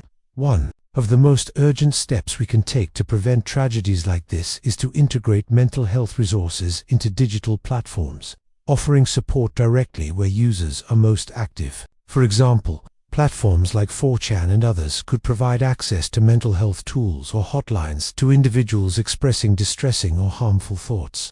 Technology should not just be used to entertain or inform, but also to intervene where necessary, particularly for those most vulnerable to falling through the cracks of traditional support systems. The 4chan killer case has brought to light an uncomfortable truth about online communities. They can sometimes unintentionally foster an environment where harmful behaviors are normalized or even encouraged. In many of these forums, participants often compete for shock value or validation, pushing boundaries further and further until they reach extremes. It's not just about toxic behavior. It's about the complex dynamics that emerge when like individuals validate each other's darker impulses, leading to destructive outcomes. This dynamic, known as groupthink, is particularly powerful in anonymous online spaces. Members feed off each other's ideas, creating a cycle of validation that can quickly escalate into real-world harm. The anonymity provided by these forums allows individuals to express themselves in ways they might never do in person, as there's little to no immediate accountability. In the case of the 4chan killer, the toxic atmosphere of his online spaces may have been one of the contributing factors to his radicalization. This issue raises profound questions about the responsibilities of online communities to prevent harmful behavior and whether platforms should intervene more actively. At the heart of the 4chan killer's actions lies the concept of anonymous posting, which can serve both as a tool for privacy and, unfortunately, a mechanism for harm. While anonymity can allow for freedom of expression and creativity, It can also shield individuals from accountability, allowing them to engage in harmful or criminal behaviors without fear of being identified. The issue becomes especially complex when the anonymity leads to a lack of empathy or responsibility for one's actions. One of the ethical dilemmas this case raises is whether the right to anonymity should be protected in the digital world, even when it may lead to harm. Anonymity has been a cornerstone of many online communities, providing individuals with the freedom to speak without fear of reprisal. However, when it enables individuals to commit heinous acts, the question arises, should online anonymity have limits? This case exemplifies how the very freedom that allows people to share ideas freely can be exploited for malicious purposes. The question of how much responsibility digital platforms should bear for the content posted on their websites is one of the most contentious topics in the wake of the 4chan killer case. While platforms like 4chan argued that they should not be held accountable for the actions of users, others believe that tech companies have an ethical responsibility to actively monitor and remove harmful content. In this case, the killer's violent posts and glorification of his plan were visible to anyone who was paying attention. Yet the platform didn't intervene until after the tragedy occurred. The issue here is not just about moderation, but about a fundamental shift in the way platforms understand their role in society. Should they continue to act as passive hosts for content, or should they take a more active role in ensuring their spaces are safe and conducive to healthy, positive interaction? The killer's crime has placed these platforms in a position where they must reassess their policies, especially concerning the content that could incite violence or harm. Young people are particularly vulnerable to the influences of digital culture, and cases like the 4chan killer's crime shine a spotlight on the dangers that can lurk within seemingly innocent communities. Young, impressionable users may find themselves drawn to these online forums, seeking connection, validation, or entertainment. Without fully understanding the risks associated with such spaces, the killer's participation in a platform like 4chan, where extreme ideas and behaviors are often amplified, is a cautionary tale of how digital spaces can influence young minds. Social media platforms have become the new public squares, where young people form identities and engage with peers, and they often model their behavior based on the content they consume. In some cases, this can lead to a descent to violence or, worse, an internalization of harmful ideologies. This issue calls for a concerted effort to educate young people about the dangers of unregulated digital spaces and the importance of critical thinking when engaging with online content. While technology, platforms, and governments all have roles to play in preventing tragedies like the 4chan killer case, the responsibility also falls on families and communities. The killer's actions didn't happen in isolation. They were the result of years of personal experiences, online interactions, and psychological struggles. Families, friends, and local communities need to be aware of the signs of online radicalization and the early warning signs of violent behavior. In many cases, radicalization doesn't happen overnight. It's a gradual process that can be difficult to detect, especially if an individual is isolating themselves and hiding their digital life. The key to preventing violence is to foster stronger communication and support systems both online and offline. Families must become more aware of the online spaces their children are frequenting and help them navigate these environments responsibly. Communities also have a critical role in providing a sense of belonging to individuals who may otherwise seek solace in destructive ideologies. Understanding the mind behind the 4chan killer's actions is a critical component of evaluating how tragedies like this unfold. While we can look at his actions from a technological or societal perspective, it's also important to consider the psychological factors that drove him to commit such a heinous crime. The killer's disturbing posts suggested a person who was disconnected from reality, likely suffering from deep psychological distress, and who felt increasingly detached from societal norms. By examining the killer's psychological profile, mental health experts could offer insights into the mindset of an individual who is prone to such violent acts. Was there a pattern of behavior that could have been identified earlier? Could early intervention have prevented the tragedy? These questions are crucial to understanding how violent actions can sometimes be foreshadowed through certain psychological behaviors. This analysis could also provide useful data for future prevention strategies. helping to identify and treat individuals before they act on harmful impulses. The 4chan killer case also raises important questions about the role of the media in reporting on tragedies. Journalists have a responsibility not only to inform the public, but to do so in a way that is sensitive to the victims and their families. In this case, the killer's crime became a sensationalized story, and many outlets raced to cover the details, sometimes prioritizing the drama of the situation over the ethical implications of sharing such content. That the way the media covers such events can have a profound impact on the broader public. Sensationalized reporting may contribute to the glorification of violence or the spread of disturbing content. When tragedies like the 4chan killer's crime are shared, especially when the killer's intentions and actions are presented in a way that gives him infamy, it can inadvertently fuel a cycle of copycat behavior. This ethical dilemma has spurred discussions about how journalists and news outlets can strike a balance between reporting the facts and being responsible about the content they present to the public. As we continue to navigate an increasingly interconnected world, the 4chan killer case serves as a powerful reminder of the potential dangers lurking in the darkest corners of the internet. It forces us to examine the future of online communities. How will we strike a balance between freedom of expression and safety?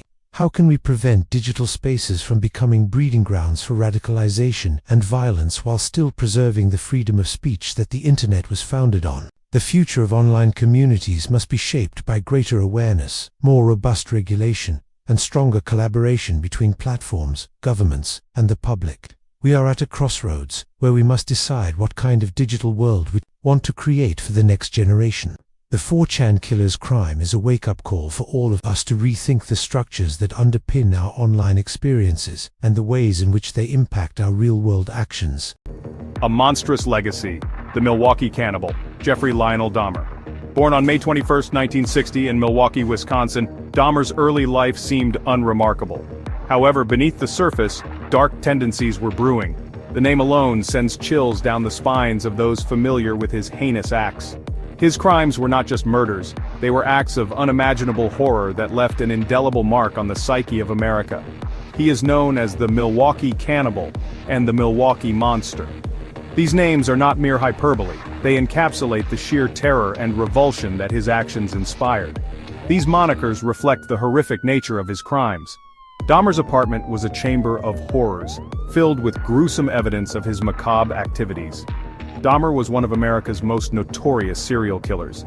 His arrest in 1991 brought to light a series of crimes that shocked the nation and the world. He terrorized Milwaukee, Wisconsin throughout the 1980s. His reign of terror lasted over a decade, during which he lured unsuspecting victims to their doom.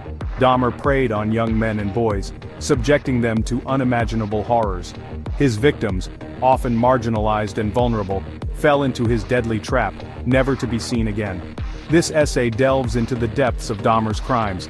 It explores the meticulous planning and chilling execution of his murders, revealing a mind consumed by darkness. It examines his troubled life, his descent into madness, and the devastating impact he had on his victims and their families. The ripple effects of his actions are still felt today, as the families of his victims continue to grapple with their loss and the haunting memories of Dahmer's atrocities. Troubled beginnings, a tumultuous childhood. Jeffrey Dahmer was born on May 21, 1960, in Milwaukee, Wisconsin. Milwaukee, a city known for its brewing traditions and industrial roots, was where Dahmer's life began. His early years were spent in a seemingly typical Midwestern family, but beneath the surface there were already signs of trouble. His childhood was seemingly ordinary, but signs of trouble brewed beneath the surface. Family photos from the era show a young Jeffrey, often appearing distant and disconnected. While other children played and laughed, Jeffrey seemed to be lost in his own world, a world that would soon reveal its dark nature. Some experts speculate that Dahmer's fascination with death began at an early age. His intense interest in insects and small animals was not just a childhood curiosity, it was an early indication of his morbid fascination with the macabre. This interest would later evolve into something far more sinister. They point to his interest in animal bones and dissection. Jeffrey would spend hours examining and dissecting animal remains, a hobby that alarmed those who knew him. This behavior, while seemingly innocent to some, was a precursor to the horrific acts he would commit in his later years. His parents' tumultuous relationship and eventual divorce further aggravated his emotional instability.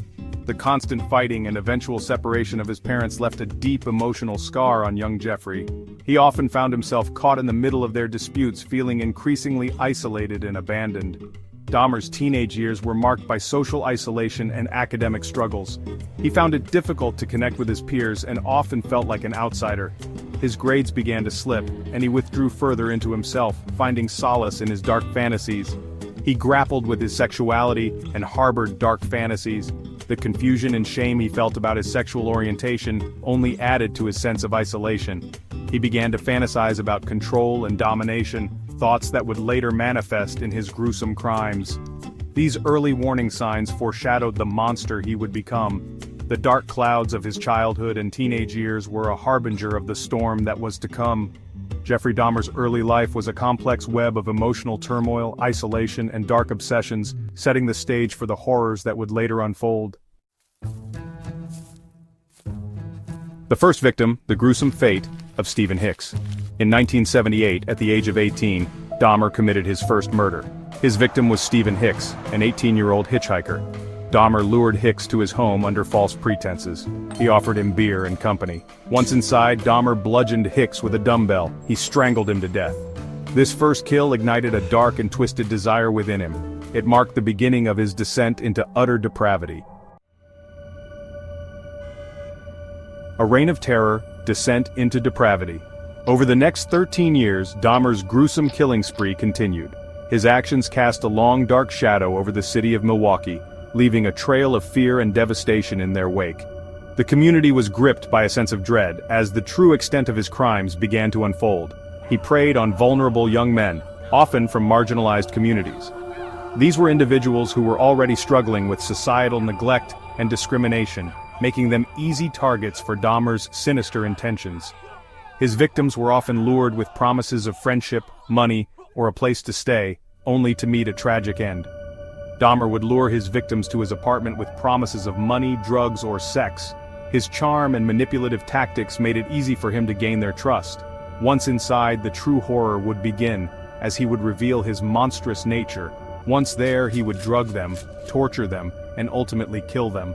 The apartment, which seemed like a safe haven, quickly turned into a chamber of horrors. The dim lighting and scattered prescription pills painted a grim picture of the terror that unfolded within those walls. Dahmer's methods were shockingly cruel. He used a variety of tools and chemicals to carry out his heinous acts. The cluttered room, filled with ominous instruments, was a testament to his twisted mind and the lengths he would go to satisfy his dark desires. He experimented with different ways to end his victims' lives. Each method was more horrifying than the last, as he sought to perfect his gruesome techniques. The crime scene photos and eerie lab setups provided a chilling glimpse into the macabre world he created. He engaged in necrophilia and cannibalism. These acts of depravity were beyond comprehension, revealing the depths of his disturbed psyche. The morbid imagery of bones and remains highlighted the extent of his perverse actions. Dahmer kept trophies from his victims. These macabre artifacts served as grim reminders of his horrific acts. The preserved specimens in jars were a haunting testament to the lives he had taken, and the twisted satisfaction he derived from his crimes. He preserved body parts as grim reminders of his horrific acts. The autopsy room and the dark room filled with preserved human remains were stark reminders of the brutality and inhumanity of his actions. Each preserved part was a chilling memento of the lives he had destroyed, leaving an indelible mark on the annals of criminal history. Section 5. A Narrow Escape, Tracy Edwards' Harrowing Tale. In July 1991, Dahmer's reign of terror came to an end thanks to the bravery of Tracy Edwards. Edwards, a 32-year-old man, managed to escape from Dahmer's apartment. He alerted the police. Edwards had been drugged and restrained by Dahmer. He managed to overpower Dahmer and escape while Dahmer was distracted. The police arrived at Dahmer's apartment. They discovered a scene of unimaginable horror. Section 6. Justice served, arrest, trial, and sentencing. The police found Polaroids of Dahmer's victims in various stages of dismemberment. They also discovered preserved body parts scattered throughout the apartment. The evidence against Dahmer was overwhelming. He confessed to his crimes in detail. Dahmer's trial was a media sensation. The world watched in horror as the full extent of his crimes was revealed. In 1992, Dahmer was found guilty of 15 counts of murder. He was sentenced to 15 consecutive life terms in prison. Section 7, Life Behind Bars and an Untimely End.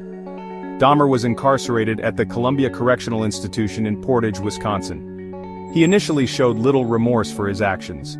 However, in later years he began to express some regret for his crimes. He turned to religion. He sought redemption through Bible study. Dahmer's life in prison was short-lived. On November 28, 1994, he was beaten to death by a fellow inmate, Christopher Scarver. Section 8, The Aftermath. Dahmer's Legacy and Societal Impact.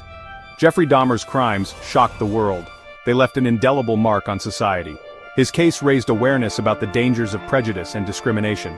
Many of Dahmer's victims were marginalized individuals. Their disappearances often went unnoticed or were not thoroughly investigated.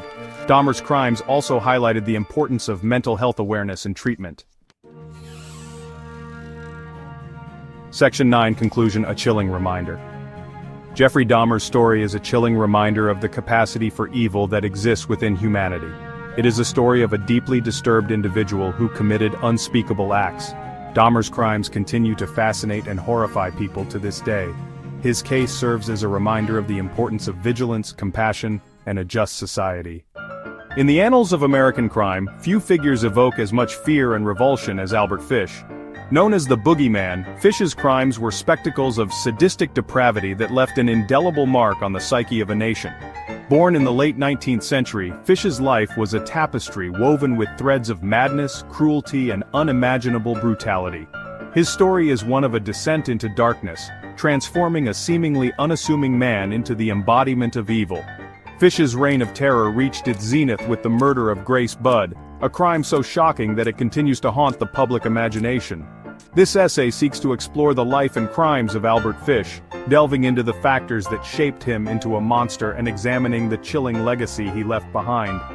As we delve into his life, we must steel ourselves for the grotesque and the macabre, for the story of Albert Fish is one that reveals the terrifying potential for evil within the human soul. Albert Fish's early life was marked by hardship and trauma, setting the stage for the monstrous persona he would later adopt. Born Hamilton Howard Fish on May 19, 1870 in Washington, D.C., his childhood was overshadowed by instability and neglect. His father, Randall Fish, was 75 years old at the time of Albert's birth, and died when Albert was merely 5 years old. This left his mother, Ellen Fish, struggling to provide for her family, ultimately leading to her decision to place young Albert in an orphanage. The orphanage was a place of darkness, where abuse and cruelty were rampant. It was here that Fish was introduced to the brutal realities of life, experiencing physical abuse at the hands of caretakers. This early exposure to pain and suffering had a profound impact on his psychological development, blurring the lines between pleasure and pain. Fish's experiences at the orphanage also contributed to his feelings of isolation and abandonment. Without a stable family environment, he was left to navigate a world that seemed cold and indifferent.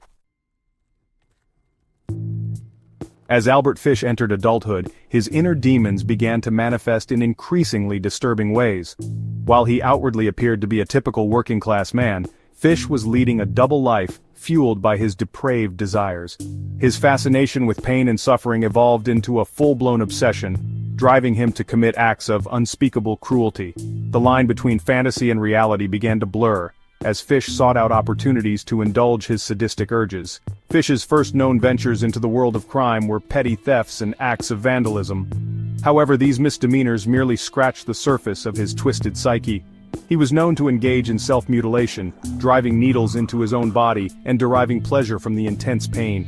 Fish's fantasies often revolved around cannibalism and child murder, dark thoughts that would soon translate into horrifying reality.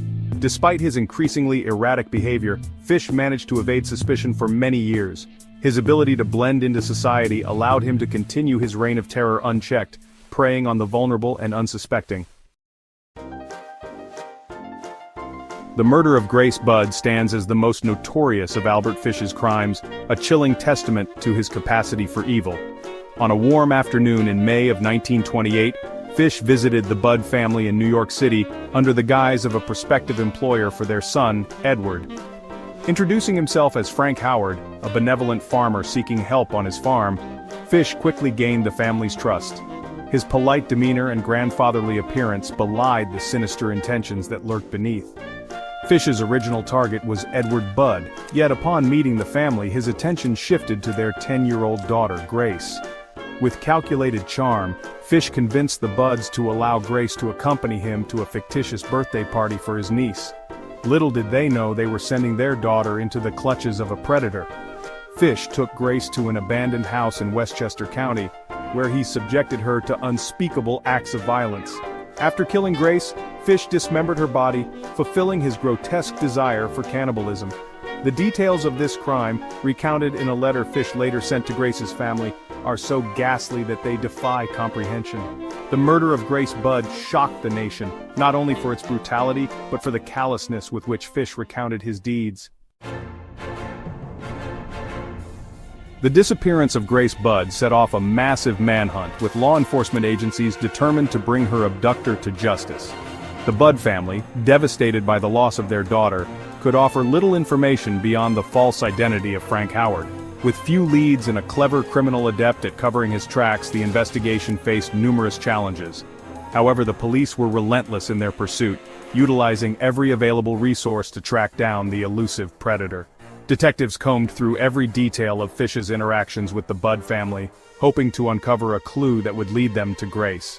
Despite initial setbacks, the investigation gained momentum when the letter Fish sent to the Budd family was traced back to him.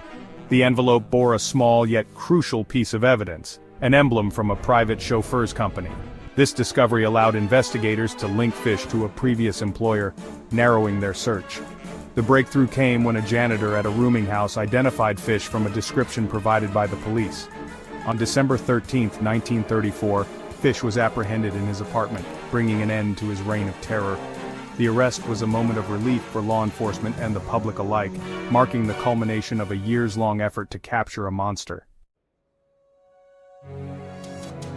The trial of Albert Fish was a spectacle unlike any other, drawing widespread media attention and public fascination. Held in March 1935, the proceedings were notable for their graphic testimonies and the grotesque nature of the crimes being examined. Fish's lack of remorse and his nonchalant recounting of his actions shocked and horrified all who were present. The courtroom became a theater of the macabre, with Fish at the center, unfazed by the gravity of his deeds. Prosecutors presented a mountain of evidence against Fish, painting a harrowing picture of his life of crime. Witnesses testified to his bizarre behaviors, while experts delved into the depths of his psychological abnormalities. Fish's own defense team struggled to argue for his insanity, citing his history of mental illness and the bizarre nature of his confessions. However, Fish's calm demeanor and articulate speech belied any claims of incompetence, leaving little doubt about his culpability. The jury, faced with such overwhelming evidence of guilt and malice, deliberated for less than an hour before returning a verdict. Albert Fish was found guilty of murder and sentenced to death, a decision that was met with widespread approval. Albert Fish's execution was the final chapter in a story that had captivated and horrified the nation. Sentenced to death by electrocution, Fish was incarcerated in Sing Sing prison, where he awaited his fate. The execution date was set for January 16, 1936, and as the day approached, public interest in the case reached a fever pitch. For many, Fish's execution represented not just justice for his victims, but a symbolic end to a reign of terror. In the days leading up to his execution, Fish showed little sign of fear or remorse. He remained calm and composed, reportedly even expressing excitement at the prospect of his death. This eerie lack of emotion only added to the public's fascination with him, as they struggled to comprehend the mind of a man who could commit such heinous acts. On the evening of his execution, Fish was led to the electric chair, his final moments witnessed by a select group of officials and reporters.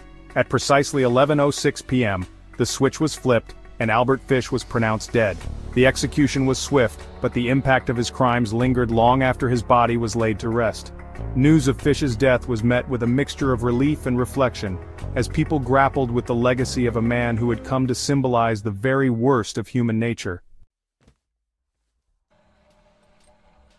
In the wake of Albert Fish's execution, the true extent of his impact on society began to unfold.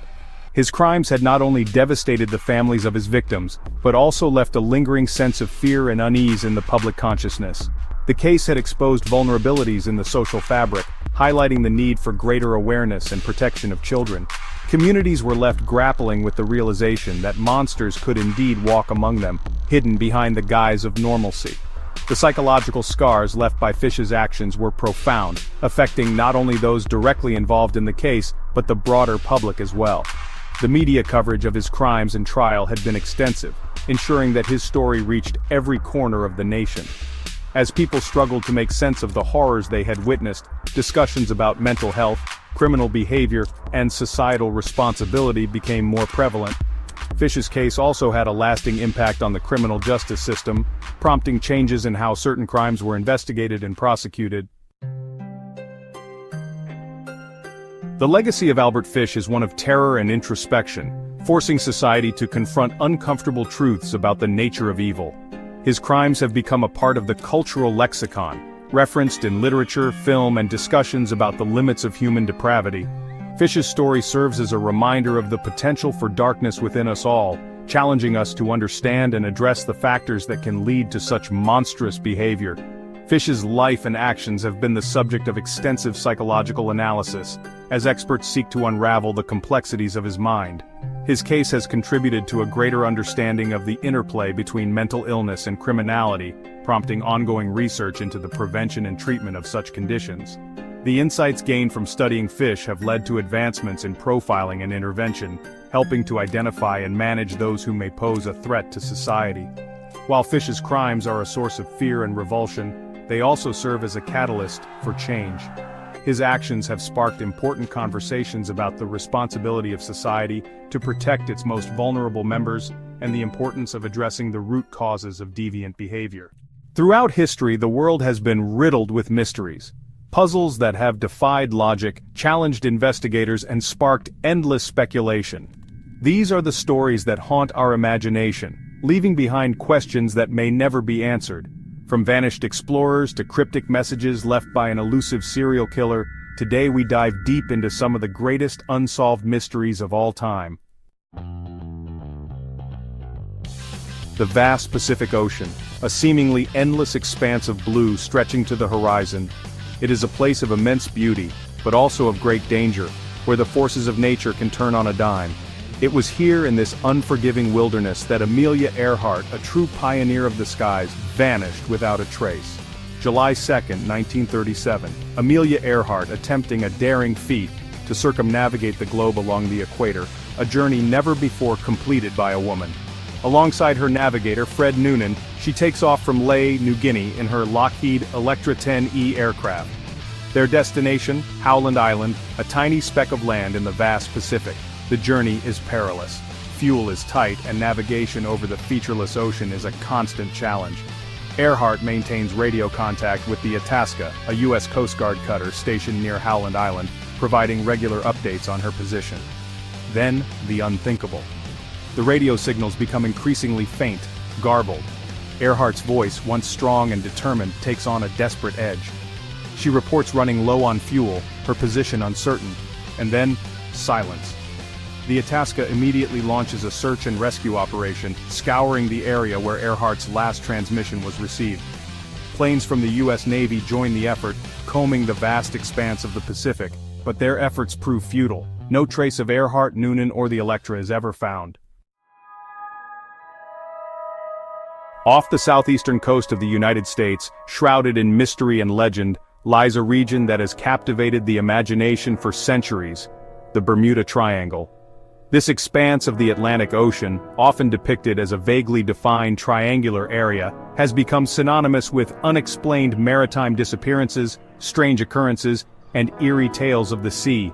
For centuries, sailors have whispered of strange happenings within the Bermuda Triangle. Compasses spinning wildly, ships vanishing without a trace, and sudden, violent storms appearing out of nowhere. These tales, passed down through generations, have woven a tapestry of fear and fascination around this enigmatic region. One of the earliest documented accounts dates back to Christopher Columbus's voyage across the Atlantic in 1492.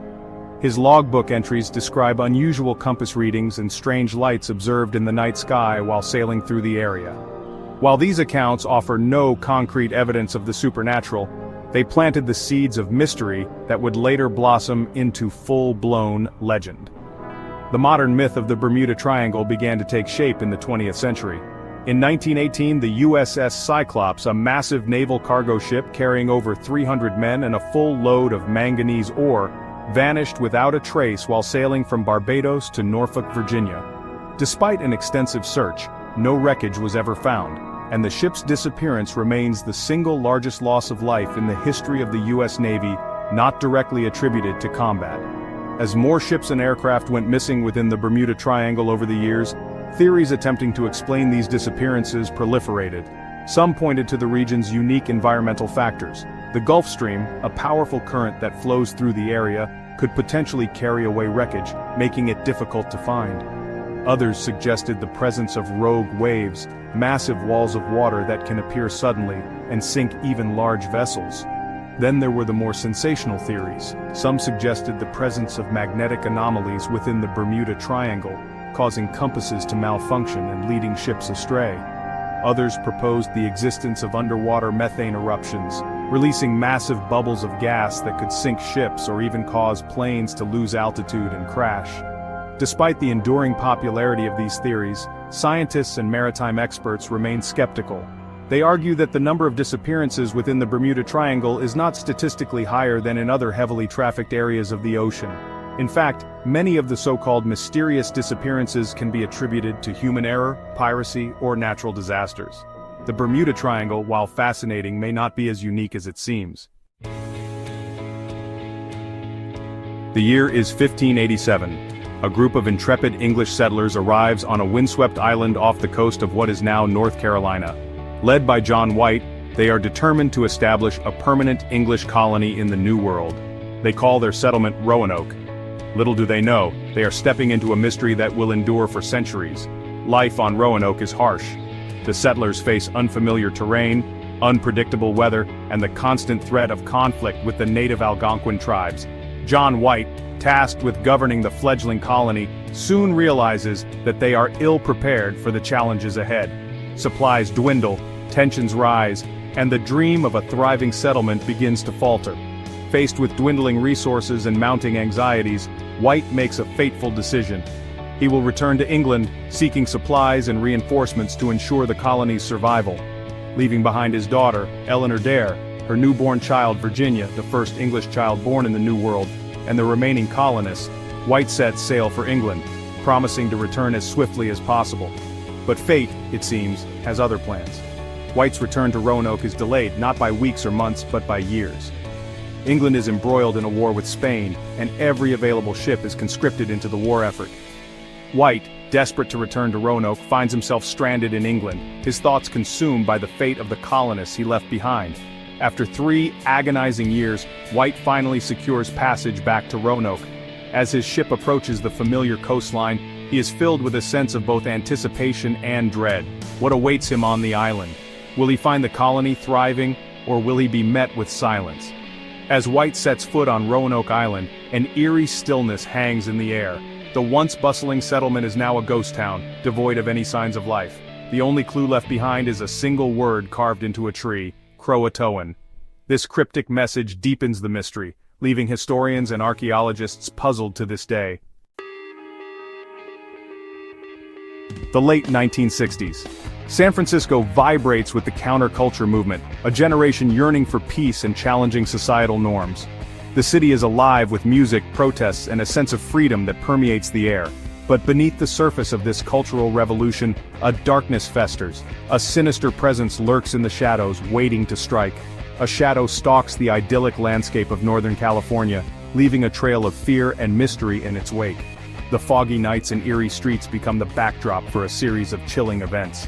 This is the chilling tale of the Zodiac Killer. December 1968, a name that would soon become synonymous with terror. 2 teenagers sit in their car on a quiet lane in Benicia, California, enjoying a romantic evening. The night is calm, and the world seems perfect. Suddenly, their world is shattered by the deafening roar of gunfire. The tranquility of the night is replaced by chaos and fear. David Faraday and Betty Lou Jensen become the first victims of a nightmare that will grip the San Francisco Bay Area for years to come. Their tragic end marks the beginning of a reign of terror. The following year, the killer strikes again, this time targeting a young couple parked on a lover's lane near Vallejo. The pattern of violence continues. Darlene Ferrin is fatally wounded, while her boyfriend, Mike Mago, barely survives the attack. The community is left in shock and fear. The killer, shrouded in darkness, melts back into the night, leaving behind an ominous calling card, a cryptic message scrawled on the couple's car door. This message would become a signature of his heinous acts. Thus began a terrifying game of cat and mouse between the Zodiac killer and law enforcement.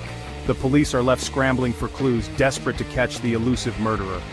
Over the next few years, the killer would claim responsibility for a series of murders, taunting police and the public with cryptic messages, ciphers, and bizarre symbols sent to local newspapers. His arrogance knows no bounds. He seemed to revel in the terror he inflicted, his every communication laced with a chilling blend of arrogance and madness. The public is gripped by fear and fascination. The Zodiac's ciphers became the stuff of legend, each one a puzzle, a challenge to those who dared to solve them.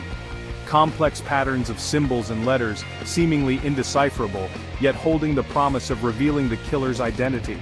The ciphers are a tantalizing mystery. Some of the ciphers were solved, offering tantalizing glimpses into the killer's twisted psyche. Each solution brings a mix of relief and dread. Others remain unbroken to this day, their secrets locked away, taunting investigators and amateur sleuths alike. The unsolved ciphers are a constant reminder of the killer's cunning.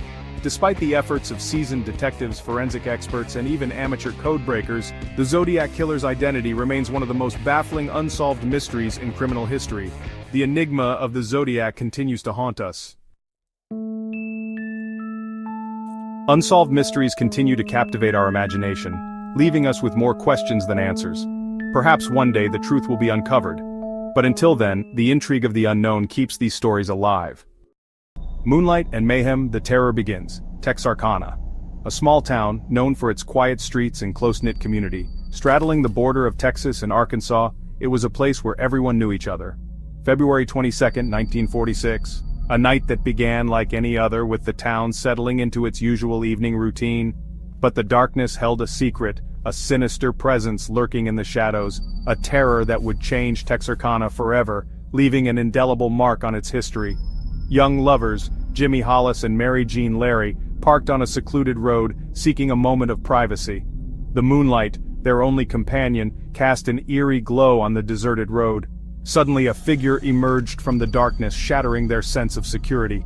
A man in a white mask, his intentions unknown but clearly menacing. He pointed a gun at them, the cold metal glinting in the moonlight. A nightmare was about to unfold, one that would haunt them for the rest of their lives.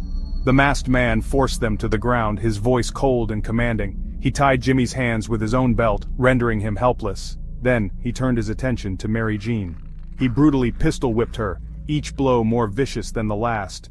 Fear turned into agony. The night was shattered by their screams, echoing through the stillness. The attacker fled into the darkness, leaving behind a scene of horror. Leaving Jimmy and Mary Jean battered and traumatized, their lives forever altered. They had survived a terrifying ordeal, but the scars, both physical and emotional, would remain. But they were forever marked by the encounter, their eyes reflecting the horror they had endured.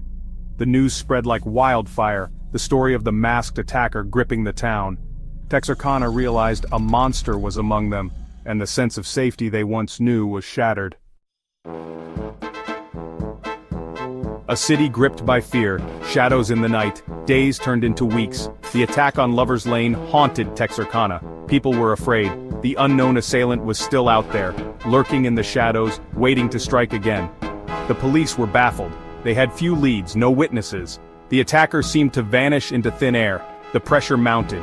They had to catch the culprit, before he could claim another victim. Meanwhile, fear seeped into everyday life. People avoided going out at night. They armed themselves, they double-checked their locks. The once peaceful town was now gripped by paranoia and suspicion. The unknown was the most terrifying thing. Was the attacker a stranger, or someone they knew? Every shadow seemed to hold a threat, every face a potential suspect.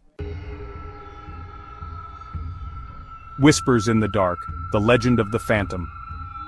In the quiet, shadowy corners of 1940s Texarkana, whispers of a terrifying figure began to circulate. This figure, shrouded in mystery and fear, would soon become known as the Phantom Killer. The newspapers dubbed the assailant the Phantom Killer. Headlines screamed of his gruesome deeds, capturing the attention of a nation already on edge from the aftermath of World War II. The name sent chills down the spines of Texarkana's citizens. Fear spread like wildfire, gripping the hearts of everyone in the small town. It was a chilling reminder of the unseen terror haunting their town. The darkness seemed to hold more than just shadows, it held the threat of the unknown. The Phantom became a local legend. Stories of his attacks were passed from person to person, each retelling more horrifying than the last. A boogeyman whispered about in hushed tones. Parents would gather their children close, warning them of the dangers lurking in the night. Parents warned their children about him. They spoke of the Phantom as if he were a ghost, a specter that could appear at any moment. Young couples avoided secluded spots. The fear was palpable. Lovers' lanes, once places of romance, became deserted as the threat of the Phantom loomed large. It hung in the air like a thick fog. The sense of dread was inescapable, permeating every corner of the town. Rumors and speculation ran rampant. Each new theory seemed more outlandish than the last, yet all were taken seriously in the climate of fear. Some believed the Phantom was an escaped mental patient. This theory added a layer of psychological horror to the already terrifying narrative. Others thought he was a drifter passing through town. The idea that a stranger could bring such chaos was unsettling. Every theory added to the growing sense of unease. The town was caught in a web of fear and uncertainty. The police received numerous tips and leads. Each one was followed with the hope of catching the elusive killer. Most turned out to be dead ends. The frustration among law enforcement grew as the Phantom continued to evade capture. The lack of concrete evidence only deepened the mystery. The Phantom remained elusive. Each crime scene offered little in the way of clues, leaving the town in a state of perpetual fear. A phantom in every sense of the word. The legend of the Phantom Killer endures, a haunting reminder of the terror that once gripped Texarkana. The Hunter and the Hunted. A desperate search for answers. Captain Max Tackett led the investigation. A seasoned lawman, he was determined to bring the Phantom to justice. He worked tirelessly, following every lead, interviewing every witness. The police presence in Texarkana was increased. Patrol cars cruised the streets. Officers walked the beat, their eyes peeled for anything suspicious. But the Phantom was always one step ahead. The investigation became a game of cat and mouse. The Phantom would strike, the police would follow his trail. But the trail always went cold. It was frustrating, it was infuriating, it was terrifying. Despite their best efforts, the police were no closer to catching the Phantom. The town held its breath, waiting, watching, wondering when and where he would strike again. Section 5. False Hope and Shattered Peace. The Phantom strikes again. Weeks later, on a warm spring night, Texarkana dared to hope. Maybe the nightmare was over. Maybe the Phantom had moved on. But they were wrong. On March 24, 1946, Richard Griffin and Polly Ann Moore were found dead in Richard's car. They had been shot, just like the previous victims. The Phantom had struck again. This time he had taken 2 lives. The news sent shockwaves through Texarkana. The fragile peace was shattered. Fear returned with a vengeance. People were terrified. The Phantom was still out there, more brazen, more ruthless. The murders of Richard and Polly Ann were a turning point. The investigation intensified. The FBI was called in. They offered a reward for information leading to the Phantom's arrest. But the Phantom remained elusive. Section 6. Ewell Swinney, The Shadow of Doubt. As the investigation progressed, one name kept surfacing. Ewell Swinney. He was a figure well known to the local police, not just for petty crimes but for a series of violent offenses that had marked his past. A known criminal with a history of violence. His record was extensive, filled with instances of theft, assault, and other felonies that painted a grim picture of his character. He became the prime suspect. The police were convinced that they had finally found the man behind the mask of the Phantom Killer. But was he the Phantom? The question lingered in the air, casting a shadow over the investigation. Swinney was brought in for questioning. The interrogation room became a battleground of wits and nerves. He denied any involvement in the murders. His denials were firm, his demeanor unyielding. He claimed he was out of town when the crimes took place. His alibi seemed solid, but doubts remained.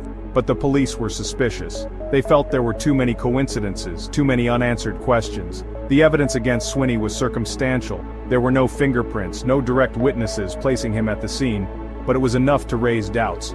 The community was divided, some convinced of his guilt, others skeptical. He owned a car similar to the one spotted at one of the crime scenes. This piece of evidence seemed to tie him to the crimes. He also matched the description of the phantom given by some witnesses. His physical appearance and mannerisms were eerily similar. The police believed they had their man. They were ready to close the case and bring peace to Texarkana, but they couldn't prove it. The lack of concrete evidence was a significant hurdle. There wasn't enough evidence to charge him with the murders. The case against him was weak, built on suspicion rather than solid proof. Swinney remained a free man. He walked the streets of Texarkana, a free man, but forever under the shadow of doubt. But the cloud of suspicion never left him. The town of Texarkana would always remember him as the man who might have been the phantom killer. Section 7. Texarkana's Nightmare. The end of the terror? After the murders of Richard and Polly Ann, the attacks suddenly stopped.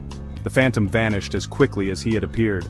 Texarkana breathed a collective sigh of relief. Was it finally over? Life slowly returned to a semblance of normalcy, but the fear remained. The scars ran deep. The phantom's reign of terror had left an indelible mark on the town and its people. The police never closed the case. They continued to investigate every lead, every tip, but the phantom's identity remained a mystery. He was never caught, never brought to justice. The Moonlight murders became a cold case, but the legend of the phantom lived on, a chilling reminder of the darkness that had once gripped Texarkana. Section 8. A Legacy of Fear, the Phantom's Grip on Texarkana. The Texarkana Moonlight murders had a profound impact on the town. It changed the way people lived. It shattered their sense of security. It left a legacy of fear that lingered for generations. For years after the attacks, people were still afraid of the dark. They avoided secluded areas. They double-checked their locks. The phantom's shadow loomed large in their minds. The Moonlight murders also put Texarkana on the map, but not in a way anyone would have wanted. The town became synonymous with the unsolved crimes, a macabre tourist attraction. Every year, around the anniversary of the murders, Texarkana remembers. They hold events, they discuss theories, they try to make sense of the senseless, but the answers remain elusive. Section 9. Unanswered questions, the mystery endures. The Texarkana Moonlight murders continue to fascinate and frustrate people to this day. It is a story that has it all: mystery, suspense, terror, and like all good mysteries, it leaves us with more questions than answers. Who was the phantom killer? Was it Ewell Swinney, or was he an innocent man wrongly accused? Was the phantom a local, or an outsider passing through? We may never know the answers. The evidence is lost to time. Witnesses have passed away. The phantom took his secrets to the grave. But the mystery endures, a reminder that some crimes are never solved. Some stories are never truly over. The year was 1994. It was a time when the world was still grappling with the aftermath of the previous decade's events, and the Pacific Northwest was no exception. An unsettling chill settled over the Pacific Northwest. The region, known for its dense forests and misty mornings, became the backdrop for a series of events that would haunt its residents for years to come. Anonymous letters, filled with chilling confessions, landed on the desks of newspapers and police departments. These letters were not just mere words, they were detailed accounts of gruesome crimes, written with a disturbing clarity. The writer, hiding in the shadows, claimed responsibility for a series of brutal murders. Each letter was a taunt, a challenge to the authorities, daring them to catch him if they could. He mocked the authorities, daring them to catch him. The letters were filled with a sense of arrogance, as if the killer believed he was untouchable, always one step ahead of the law. The letters were signed with a chilling symbol, a simple, childlike, happy face. This innocent-looking symbol became a mark of terror, a signature that sent shivers down the spines of those who saw it. The happy face killer was toying with everyone, leaving a trail of fear and uncertainty in his wake. Each new letter brought with it a fresh wave of dread, as people wondered where he would strike next. These letters, filled with graphic details, sent shockwaves through law enforcement. The vivid descriptions of the crimes were almost too horrific to believe, yet they were all too real. Could they be true, or were they the work of a sick prankster? The authorities were left in a state of confusion, unsure of what to believe. The authorities were faced with a daunting task: to separate fact from fiction and unmask the person behind the horrifying claims. Every piece of evidence was scrutinized, every lead followed, but the killer remained elusive. The hunt for the happy-face killer had begun. It was a race against time, with the lives of potential future victims hanging in the balance. The public was both horrified and captivated. News of the killer's taunts and the police's desperate efforts to catch him dominated headlines and conversations. Fear mixed with a morbid fascination as people followed the news religiously. Every new development was eagerly awaited, every detail dissected and discussed. Who was this monster hiding behind a happy face? The question lingered in the minds of everyone, from the police to the public. What drove him to commit such heinous acts? What twisted motivations lay behind his actions? And how could he taunt the authorities with such brazenness? The questions were endless, and the answers seemed just out of reach. 3 years before the chilling letters surfaced, the happy-face killer had already claimed his first victim. It was January 1990 when Tanja Bennett, a young woman with her whole life ahead of her, crossed paths with evil. She was found lifeless on the side of a desolate Oregon highway, a victim of brutal violence. Her murder sent shockwaves through her community, leaving behind a trail of grief and unanswered questions. The police desperately searched for her killer, but the trail ran cold. Little did they know that this was just the beginning of a terrifying killing spree. Tanja's murder marked the start of a nightmare that would haunt the Pacific Northwest for years to come. The brutality of the crime shook the community to its core. How could someone so brutally take a life? The fear was palpable as people realized a killer was on the loose. Tanja's loved ones were left with an unbearable void, forever haunted by the loss of their daughter, sister, and friend. The investigation was intense, with detectives working around the clock, interviewing witnesses and following every lead. Yet despite their best efforts, justice seemed elusive. The community's frustration grew as months turned into years without any resolution. Tanja's family held on to hope, but the pain of her loss was a constant reminder of the evil that lurked in the shadows. The case remained a haunting mystery, a dark chapter in the history of the Pacific Northwest. And as the years passed, the memory of Tanja Bennett became a symbol of the community's resilience and their quest for justice. In a shocking turn of events, a woman named Laverne Pavlinac came forward, claiming responsibility for Tanja Bennett's murder. She implicated her abusive boyfriend John Sosnovsky in the crime. The police, desperate for a break in the case, clung to her confession. It seemed like the nightmare was finally over. However, doubts lingered. Some investigators questioned the validity of Pavlinac's confession. The details she provided were inconsistent, and her story seemed too far-fetched. The truth, as it turned out, was far more sinister. Pavlinac, driven by a desire to escape her abusive relationship, had fabricated the confession. She believed that accusing Sosnovsky of murder would ensure her safety and freedom, but her plan backfired, leading to her wrongful conviction. The real killer, meanwhile, remained free, lurking in the shadows, watching as an innocent woman took the blame for his crime. The police, realizing their mistake, had to reopen the case. New evidence eventually surfaced, pointing to the real perpetrator. Pavlinac was finally exonerated, but the damage had been done. Sosnovsky, too, was freed, but both their lives were forever changed. The real killer was eventually caught, bringing a bittersweet end to a tragic story. Keith Hunter Jesperson, the man who would come to be known as the Happy Face Killer, was a long-haul trucker. He traversed the highways and byways of America, his truck his mobile domain. But beneath his ordinary facade, a darkness festered. Jesperson harbored violent fantasies, his mind a breeding ground for sinister thoughts.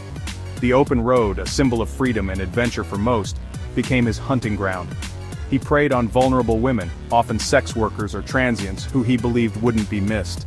The vastness of the American landscape provided him with a chilling anonymity, allowing him to move undetected, leaving a trail of death in his wake.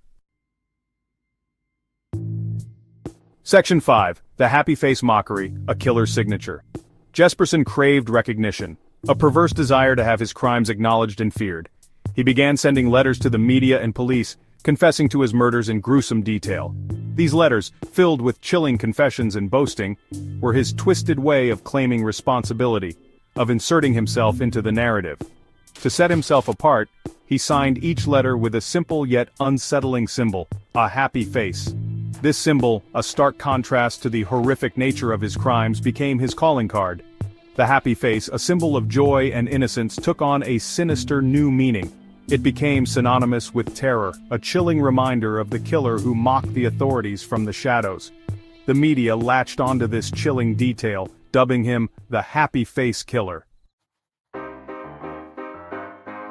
Section 6. Justice for Julie Winningham's murder and the confession. Years passed, marked by more murders, more letters, and more taunts. The Happy Face Killer remained elusive, his identity a mystery. Then, in 1995, he made a fatal mistake. He strangled Julie Winningham, a young woman he had met on the road. This time, however, he didn't vanish into thin air. Jesperson was apprehended for a separate crime. During his interrogation, he confessed to Winningham's murder. The police, initially skeptical, were stunned when he provided details only the killer could have known. The Happy Face Killer, the phantom who had haunted their thoughts for years, had a name: Keith Hunter Jesperson. Section 7. Behind Bars, Jesperson's life sentence. Jesperson's trial was a media spectacle. The world watched as the man behind the happy face mask was brought to justice. He pleaded guilty to multiple counts of murder, confessing to killing 8 women in total. His chilling accounts of the murders, devoid of remorse, sent shivers down the spines of even the most seasoned investigators. The court sentenced him to life in prison, ensuring that he would never again be free to terrorize innocent lives. Justice, long awaited and hard fought, had finally been served. Section 8. Unanswered Questions, the Mystery of Unknown Victims. Though Jesperson was behind bars, questions lingered. He had claimed to have killed more than 8 women, but could his claims be trusted? Were there more victims out there, their stories untold, their families still searching for answers? To this day, investigators continue to examine unsolved cases, haunted by the possibility that the Happy Face Killer's reign of terror might have extended further than they initially believed. The true extent of his crimes may never be fully known, leaving a chilling legacy of unanswered questions. Section 9. Drawn to Darkness, exploring further into true crime. The case of the Happy Face Killer, with its chilling blend of brutality, taunting, and mystery, continues to fascinate and horrify. It serves as a stark reminder of the darkness that can lurk beneath the surface of seemingly ordinary lives.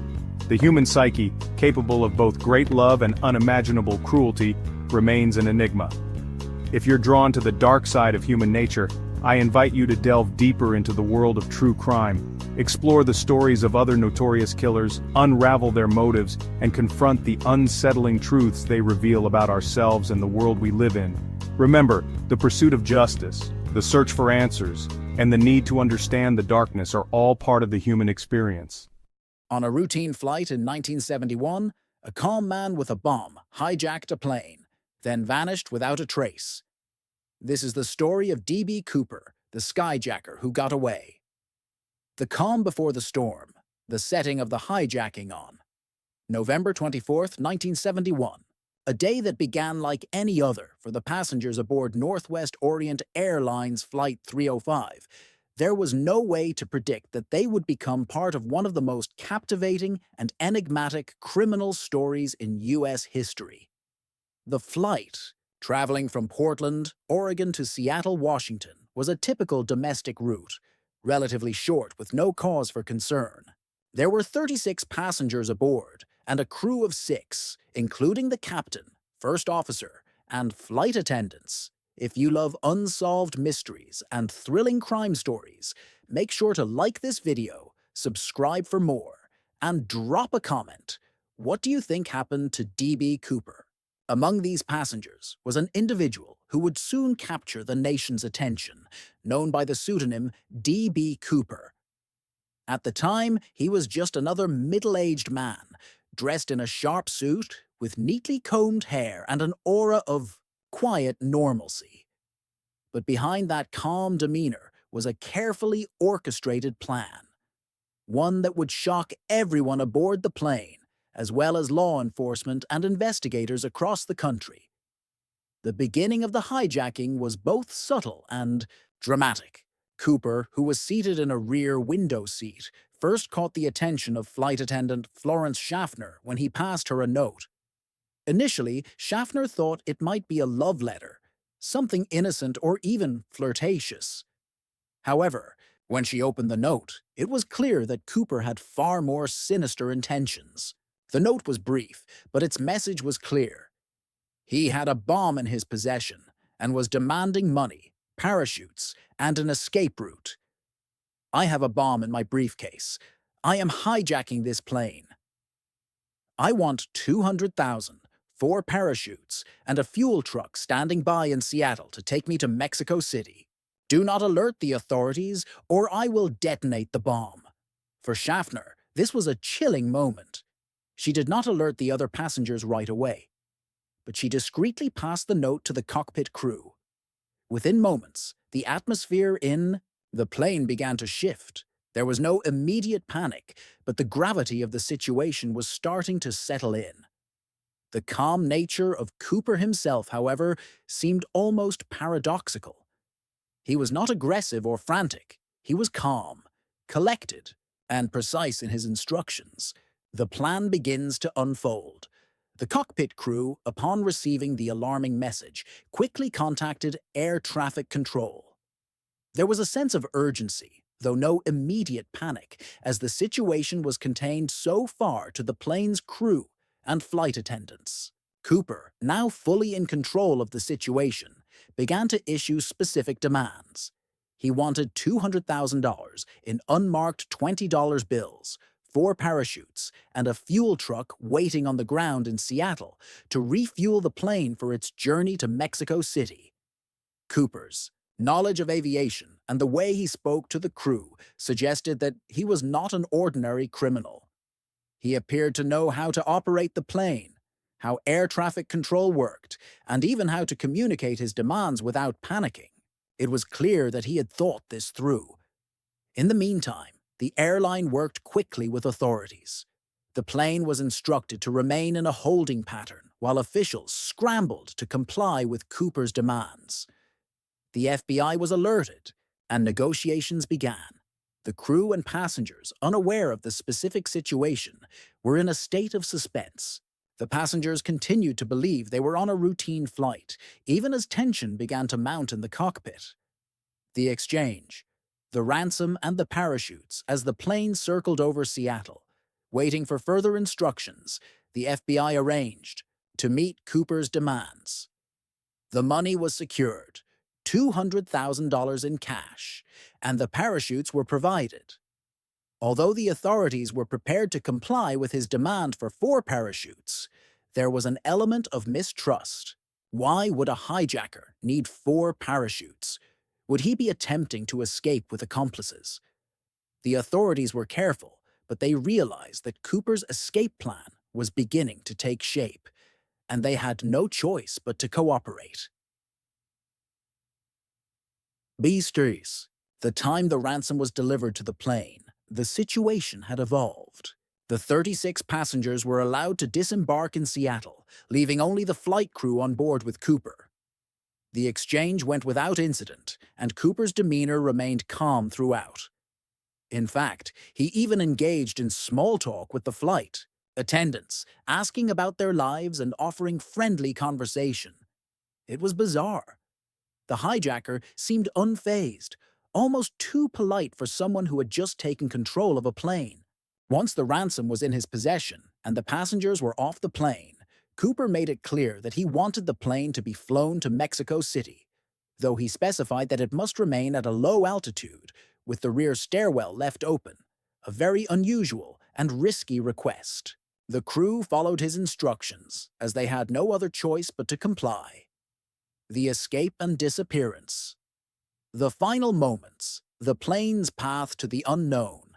At approximately 8:00 p.m. that night, as the plane flew over the rugged terrain of the Pacific Northwest, Cooper made his move. With the plane flying at a low altitude, around 10,000 feet, and at a speed of 200 knots, he opened the rear stairwell door.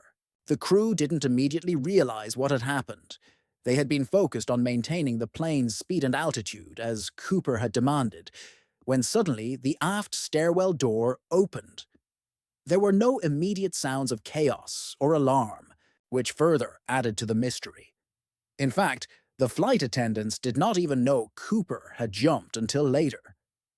As the crew worked to keep the plane in a steady and safe flight path, Cooper, in an act of extraordinary audacity, leapt into the cold night air, carrying the ransom money and a parachute.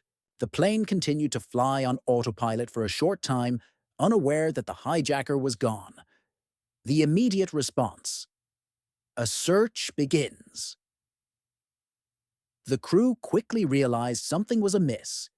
After ensuring that all of the remaining passengers were safe and accounted for, they began to check the plane's systems, looking for any signs that something had gone wrong. It was only then that they realized the rear stairwell had been opened. The plane was on a trajectory toward the Washington wilderness, and the crew had no idea whether Cooper had made it safely to the ground or if he had simply perished in the freezing cold of the night. Authorities were immediately notified, and an intense search began, led by the FBI, local law enforcement, and military personnel. Despite the comprehensive efforts to locate Cooper, no trace of the hijacker was found. For years, the search remained unsuccessful. The wilderness of Washington's Cascade Range and the Columbia River were combed thoroughly, but the mountainous terrain, dense forests, and inclement weather made the search incredibly difficult. Despite a multi-year investigation and an extensive manhunt, there were no signs of Cooper's parachute or body. It was as if he had simply vanished into thin air. Over time, the authorities narrowed down possible landing zones, but all attempts to uncover any substantial evidence were fruitless. The investigation, theories, and suspects. The first leads in growing suspicion. After the hijacking, the FBI launched an intensive investigation. They compiled detailed descriptions of Cooper, based on interviews with the passengers and flight crew. These descriptions painted a picture of a man who appeared to be in his mid-40s, with a nondescript appearance. Witnesses described him as someone who seemed normal, even slightly unremarkable.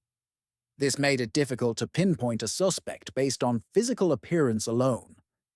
One of the earliest leads came from a witness who had claimed to see Cooper on the plane speaking in a nonchalant manner, but these descriptions were inconsistent. Some witnesses thought Cooper had a foreign accent, while others thought he was more American.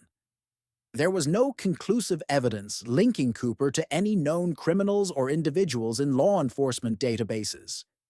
By the time the investigation reached its peak, there were numerous theories and suspects, but no clear answers. The case became a wild mix of investigative work, public fascination, and amateur sleuthing. The investigation deepens. Suspects, leads, and challenges. The search for clues. What was left behind? Despite the dramatic and sudden nature of the hijacking, there were a few key clues that law enforcement clung to in the years following Cooper's disappearance.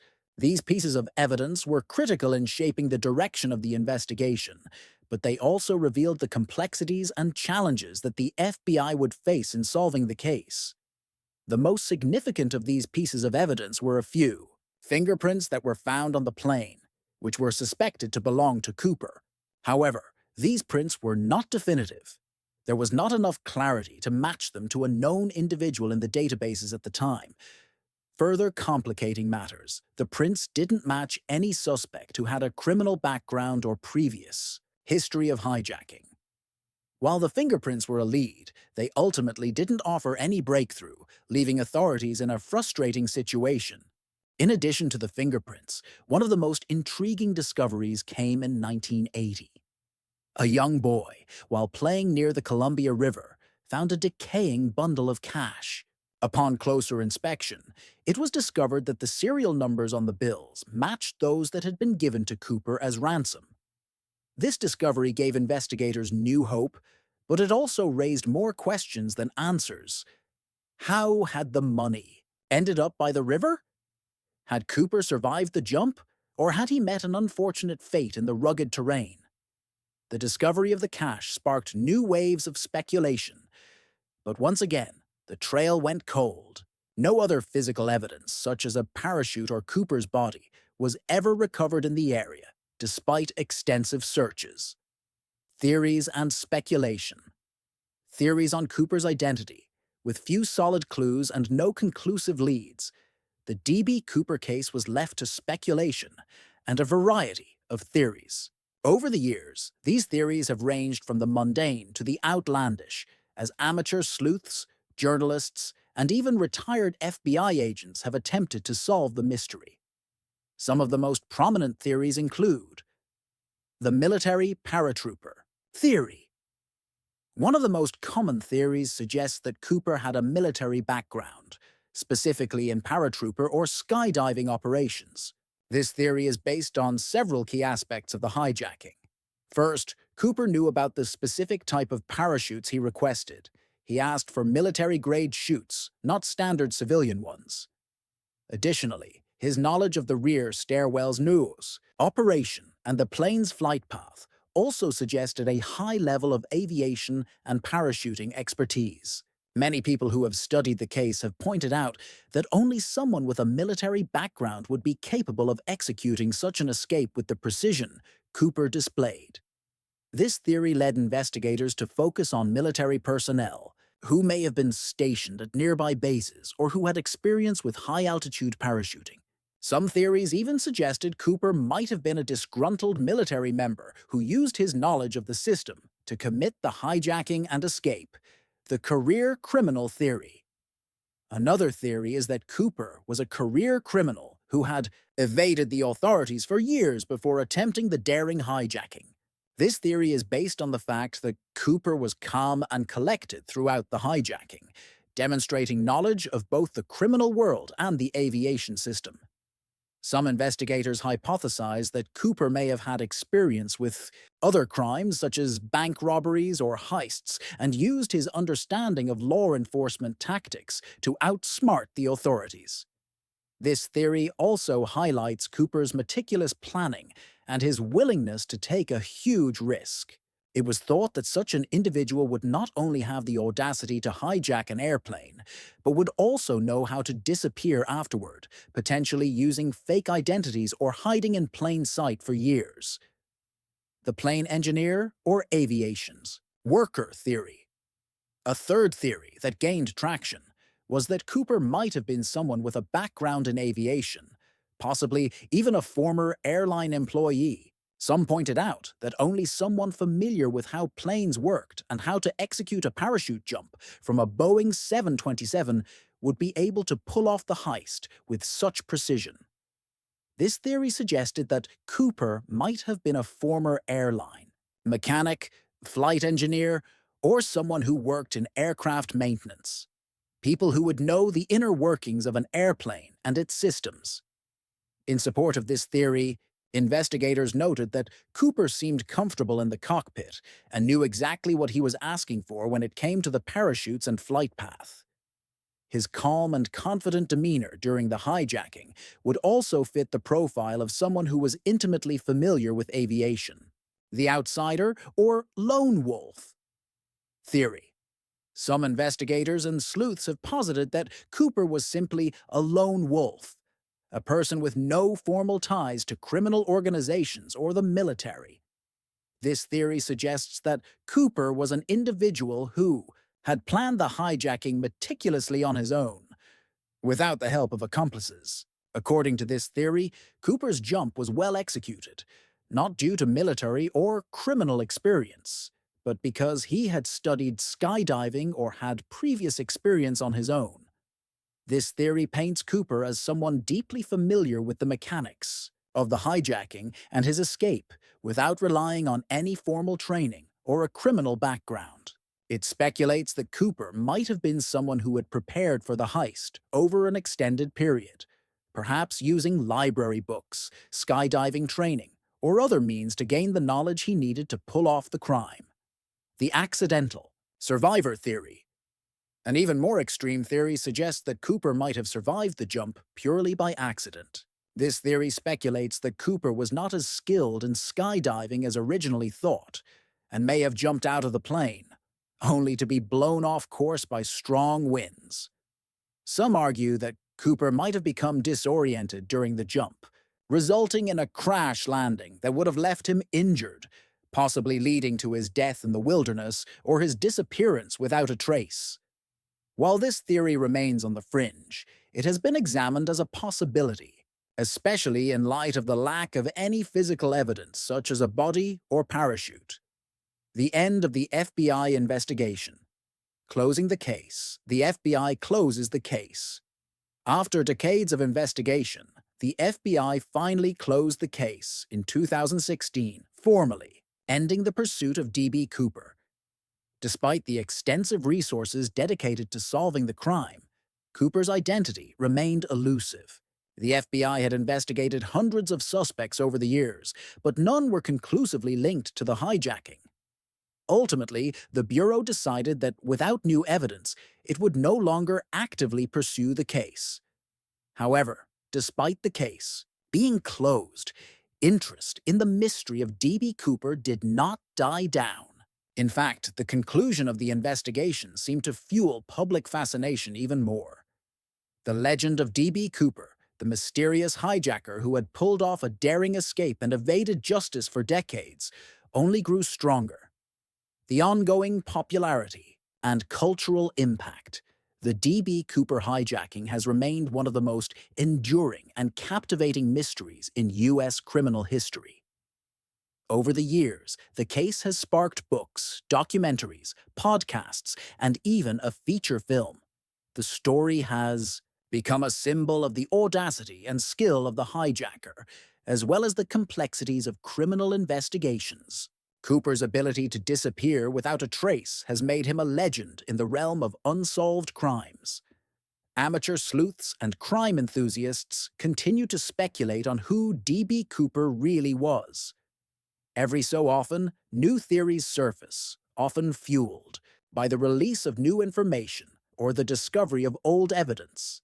In 2017, for instance, a group of scientists and researchers revealed that they had examined the parachutes Cooper may have used in the hijacking and found potential clues that could lead to his identity.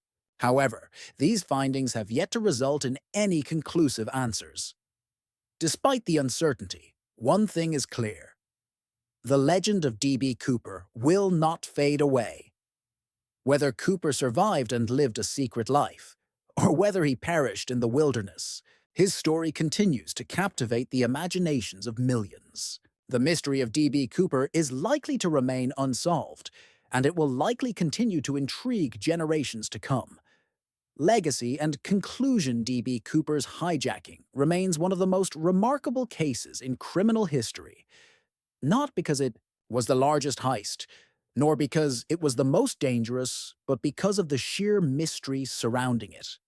A man, with calm and calculated precision, executed one of the most audacious criminal acts in American history and simply vanished.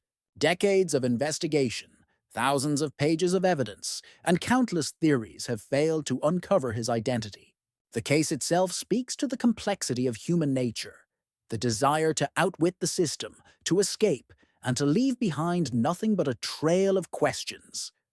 Whether D.B. Cooper was a skilled criminal, a former military paratrooper, or an ordinary man who pulled off an extraordinary crime, he remains an enigma. The legend of D.B. Cooper endures, both as a symbol of the daring heist and as a reminder of how some mysteries, no matter how deeply they are investigated, may never be solved. A quiet flight turned into a nightmare. On the afternoon of November 24, 1971, Northwest Orient Flight 305 took off from Portland, Oregon, en route to Seattle, Washington. It was a routine flight with 36 passengers and 6 crew members on board, all unaware of the drama that was about to unfold. The aircraft, a Boeing 727-100, was an ideal choice for a hijacking due to its unique rear stairwell, a feature that would later play a crucial role in the story. The man who would soon be known as D.B. Cooper was dressed in a business suit, a neat tie, and dark sunglasses. He blended in well with other passengers. With his dark hair, neat appearance, and calm demeanor, Cooper didn't seem out of place. He ordered a bourbon and soda from the flight attendant, a common drink for many travelers at the time, and settled in for the short flight. The flight was cruising at 10,000 feet when Cooper handed a note to Florence Schaffner, a stewardess working the flight.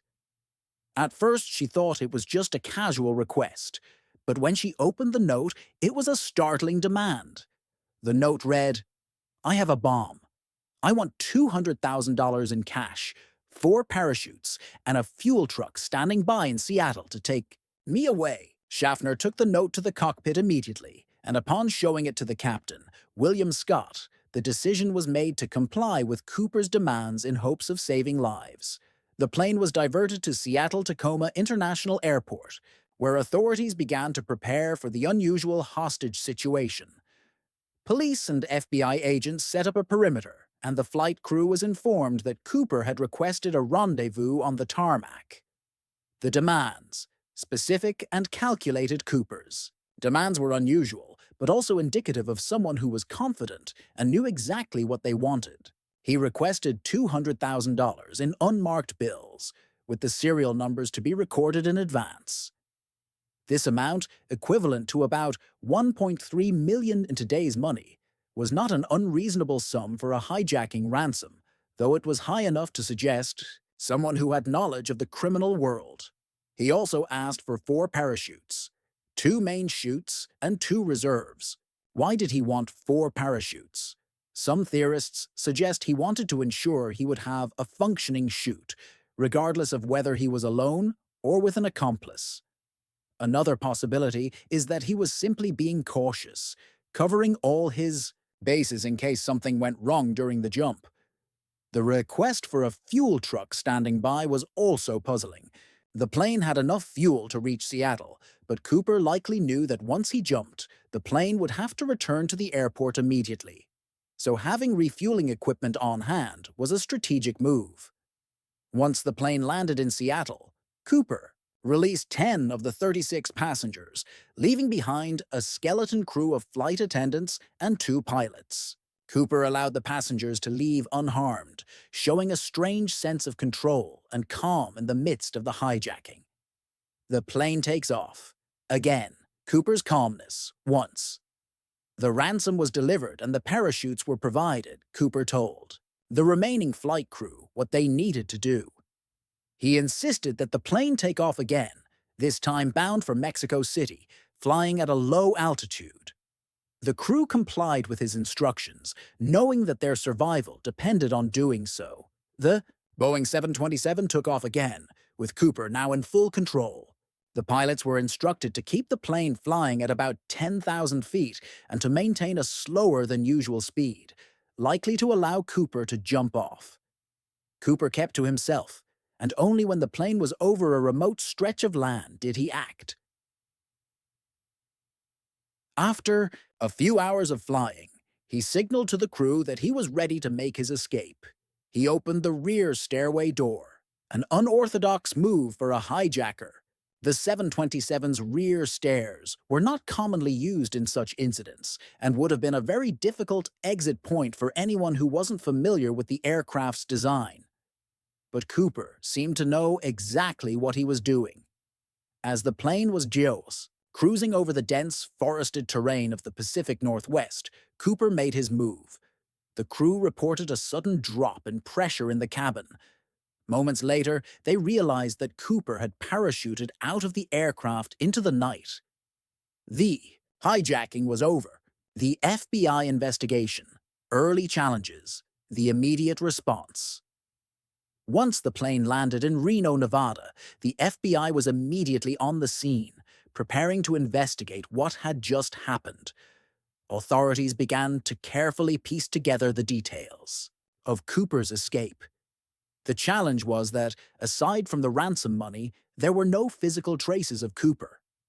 The lack of forensic evidence made the investigation even more difficult, and as time passed, the frustration only grew. Within days, the FBI began to track down possible suspects, starting with individuals who had criminal backgrounds or a history of hijacking. They also focused on potential connections to skydiving experts or former military personnel. The FBI's initial theory was that Cooper had parachuted into the wilderness, and they immediately began organizing search efforts in the remote areas over which the plane had flown. The search efforts, the FBI, along with local law enforcement, and search teams scoured the forests and mountains of Washington and Oregon for any signs of Cooper. Despite their efforts, they found no trace of the hijacker or the parachutes he had used. One of the key challenges they faced was the rough terrain, which made it nearly impossible to search effectively. In the following weeks, the search was expanded to include the Columbia River and other waterways in the area. Yet again, no concrete evidence surfaced. The lack of a body, parachute, or any remains was perplexing. Over time, it became clear that Cooper's escape had been meticulously planned, and he had managed to vanish without a trace. Theories and possible suspects, unraveling the mystery suspect profiles. Key individuals. Considered, over the years, dozens of individuals have been named as possible suspects in the D.B. Cooper case. These suspects were often chosen because of their backgrounds, behavior, or coincidences that made them stand out in the investigation. However, none of these individuals were conclusively linked to the crime. Richard McCoy, the skyjacker who may have been Cooper Richard McCoy, a man who successfully hijacked a plane in 1972, was one of the most prominent suspects. McCoy's crime, while similar to Cooper's, was carried out less skillfully. However, some believed McCoy may have been Cooper, especially considering the similarities between the two crimes. Both hijackers demanded similar ransoms and parachutes, and both used planes to escape. McCoy, however, was caught after a few days, and the FBI cleared him of being Cooper after his death. Kenneth Christiansen, the ex-pilot who fit the profile. Another key suspect was Kenneth Christiansen, a former Northwest Orient Airlines employee. Christiansen had the knowledge of the airline system, the plane, and the mechanics of skydiving. He was also described as having a similar physical build to the composite sketch of Cooper. His brother, a retired detective, publicly suggested that Christiansen might have been the infamous hijacker. However, no concrete evidence ever confirmed this theory. L.D. Cooper, the relative of the hijacker. A more recent theory brought attention to L.D. Cooper, a man who was purportedly related to D.B. Cooper and who had a strange connection to the crime. Some believe that the hijacker may have been a distant relative of this individual, using the name D.B. as an alias. While this theory gained some traction, it remains largely speculative. The ongoing public fascination and cultural legacy. The D.B. Cooper case has become a part of American folklore. The mystery surrounding his identity, his daring heist, and his seemingly flawless escape have kept the story alive in popular culture. Books, documentaries, podcasts, and even movies have centered on the case, creating an enduring legacy. Despite the FBI's official closure of the case in 2016, amateur sleuths, conspiracy theorists, and journalists continue to dig for clues. New theories are proposed, and old leads are re-examined. But still, no one has been able to solve the puzzle of D.B. Cooper's true identity. As time passes, the myth of Cooper grows. The notion of a man successfully carrying out a heist, jumping from a plane in the dead of night and vanishing into the wilderness, has inspired generations of crime enthusiasts. Cooper's name has become synonymous with daring escapes and unsolved mysteries. Certainly, let's expand further with more in-depth chapters, giving a detailed exploration of the case, its theories, and all of the critical components. These subsections will add significant breadth to the narrative, and we'll dive deep into different perspectives and theories related to D.B. Cooper's identity and escape. Historical context. The Golden Age of Hijacking. Hijackings and aviation in the 1970s. The D.B. Cooper case took place during what is often referred to as the golden age of hijacking. The 1970s were a turbulent time for aviation security. Hijackings were disturbingly common, with numerous high-profile cases occurring over the decade. This climate of fear and uncertainty helped set the stage for the daring Cooper hijacking. The rise in airline hijackings during this era was, in part, due to the relative ease with which criminals could commandeer a plane. In the early days of commercial air travel, airports and airlines had minimal security measures, and passengers often had access to the cockpit or were allowed to bring on items that would today be strictly forbidden, including firearms, knives, and explosives. This period saw some of the most audacious heists in aviation history, including hijackings by terrorists, criminals, and even political activists. The most notable example was the case of the Black September hijacking of a plane in 1970, a terrorist attack that was followed by the hijacking of multiple planes in the United States. As a result, hijackings became somewhat commonplace, although the D.B. Cooper hijacking was unique due to its level of planning and execution. Cooper's heist was notably different from many of the other hijackings of the time. Whereas some were politically motivated, Cooper's hijacking appeared to be a purely criminal act, motivated by money, and perhaps by the thrill of the heist itself. The Boeing 727, a plane. Designed for escape, the Boeing 727, the aircraft used in the Coopers. Hijacking was a relatively new model at the time. It had features that made it both an ideal tool for hijackers and a unique target for D.B. Cooper. Most significant was the plane's rear stairway, which allowed Cooper to escape mid-flight. Unlike other planes, the 727's design allowed passengers and crew to exit through a rear door while the aircraft was in motion, which played directly into Cooper's plan. While the plane's rear stairway was not widely known outside of aviation circles, it had become infamous after Cooper's escape. This unique feature has since been incorporated into many discussions about the hijacking, as it gave Cooper a means of escape that few would have considered possible before. At the time, the 727 was widely used for short to medium-range flights, and its popularity in the commercial aviation industry meant that many people were familiar with its design.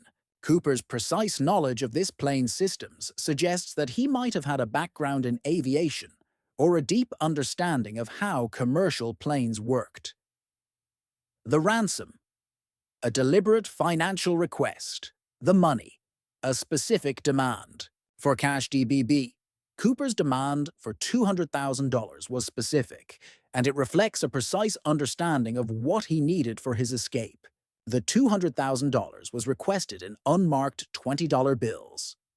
While this amount may seem modest in comparison to modern heists, it was a significant sum in 1971, roughly equivalent to $1.3 million today when adjusted for inflation. The fact that Cooper requested unmarked bills was both a calculated choice and an obstacle for investigators. Unmarked bills are much harder to trace than serial numbered bills, which could be used by the authorities to track the ransom's movement. By requesting cash that had no identifiable markers, Cooper made it far more difficult for authorities to trace his movements, or even determine where the money ended up after the hijacking. This detail has sparked much discussion.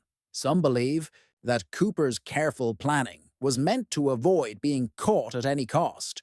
Others suggest that Cooper may have simply known that authorities wouldn't be able to track the money, and therefore he demanded it to ensure his own safety. The parachutes, ensuring a safe exit. The request for 4 parachutes was another important aspect of the hijacking. At first glance, it might seem excessive. Why would a hijacker need 4 parachutes? Theories abound as to why Cooper made this unusual request. One explanation is that he wanted to ensure that if something went wrong during his escape, he would have a backup. It also ensured that there was no suspicion cast on his intentions if he were to jump with a parachute, as most hijackers would not request such an item if they were planning a straightforward getaway. Additionally, some have speculated that Cooper may have had an accomplice, and thus the request for 2 reserve parachutes might suggest that he was planning to share the equipment. While there's no direct evidence of an accomplice, it remains a possibility that Cooper had a partner who assisted in the planning of the hijacking. The FBI did investigate the types of parachutes Cooper requested, and it was found that he asked for civilian-style equipment, not military-grade parachutes. This suggests that he was familiar with skydiving, or at least had access to someone who could provide the necessary equipment for a safe descent. The escape? A daring jump into the unknown. The descent.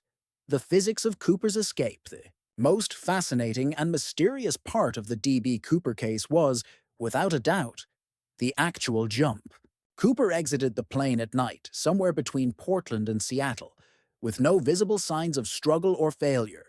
He successfully bailed out of the plane into the cold night air in the dense wilderness without leaving any physical trace behind. While the FBI and others have speculated about the exact location where Cooper may have jumped, they have never been able to pinpoint it with certainty. The Boeing 727 was flying at approximately 10,000 feet when Cooper exited the plane. That altitude is well within the range for skydiving, and the cold temperatures likely played a role in Cooper's decision to make his escape in the late fall. When the weather was particularly harsh, Cooper's ability to survive the jump without leaving a body or parachute continues to fuel much of the speculation surrounding the case. He might have been an experienced skydiver, or perhaps he was an amateur with a great deal of luck. The conditions during the jump were extreme: rain, cold winds, and low visibility. Yet Cooper managed to land without being discovered, even as the FBI conducted a massive search effort. The physical evidence, what was left behind. While authorities have never found Cooper's body, parachute, or any trace of him directly after the jump, they did recover one significant piece of physical evidence: the ransom money. In 1980, a young boy digging near the Columbia River discovered a decaying package containing $5,820 bills, part of the ransom money. The discovery confirmed that Cooper's escape had likely taken place near the river, though the exact location of his landing remained a mystery. The discovery of the ransom money was a crucial moment in the investigation, as it provided new leads for authorities to follow. However, despite extensive efforts to trace the origin of the cash, no definitive link was made to the hijacker himself. The absence of Cooper's body, parachute, or any clear physical evidence left the case in a state of uncertainty. The FBI investigation, a case that stubbornly resisted closure initial investigations, a limited clue. When the FBI first began investigating the D.B. Cooper hijacking, they faced significant challenges, with no solid evidence to work with. The investigation largely relied on eyewitness accounts from the flight crew and passengers. However, these accounts were inconsistent and the descriptions of Cooper varied, making it difficult for the FBI to narrow down a suspect. The first big break in the investigation came when the ransom money was found in 1980. This discovery rekindled interest in the case, prompting the FBI to reevaluate old leads and search for new ones. Despite this, the investigation ultimately stalled. Investigators could not find any physical evidence that conclusively linked a suspect to the crime. A major turning point occurred in 2016, when the FBI officially closed the investigation. The announcement stated that the case had gone cold, and without new evidence, they would not continue pursuing it. This decision left many questions unanswered, but it also sparked renewed interest in the case from the public, with armchair detectives continuing to seek out their own answers. Theories on Cooper's identity. A deep dive. The military theory. Did Cooper have military training? One of the most widely discussed theories regarding Cooper's identity is that he had military experience. The theory is rooted in Cooper's ability to parachute into a difficult and remote area with apparent ease, and in his knowledge of aviation systems and procedures. Some believe that his decision to use a parachute and to request a specific kind of chute with particular safety features suggests that he was an experienced skydiver, possibly with military training. Many experts believe that Cooper was likely familiar with the logistics of a parachute jump, particularly the challenges involved in jumping from a moving plane at night in extreme weather. Some theorists suggest that Cooper could have been a former member of the military who was familiar with airborne operations. His ability to escape undetected by authorities and evade the FBI's extensive search efforts supports this idea. 3. Criminal background. Was Cooper a career criminal? Another theory revolves around the idea that Cooper may have had a background in organized crime or been a career criminal. Several aspects of the hijacking suggest that Cooper was well prepared and had a clear understanding of how to plan and execute such a complex crime. His decision to choose a specific amount of unmarked cash and his familiarity with aviation may point to someone with experience in heists or similar criminal endeavors. The careful execution of the crime, the choice of the specific flight, and the calculated escape suggest that Cooper was no amateur. He likely had knowledge of the criminal world, which could explain his ability to pull off such a high-stakes heist. The cultural impact. Cooper as a legend. The legacy of D.B. Cooper. A cultural icon, the mystery of D.B. Cooper has captivated the public for over 5 decades.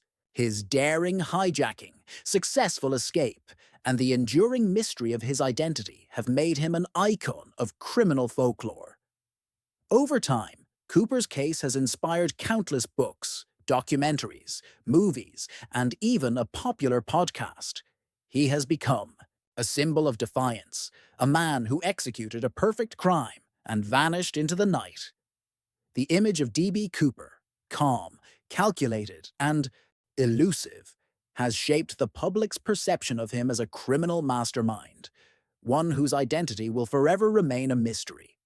Fantastic!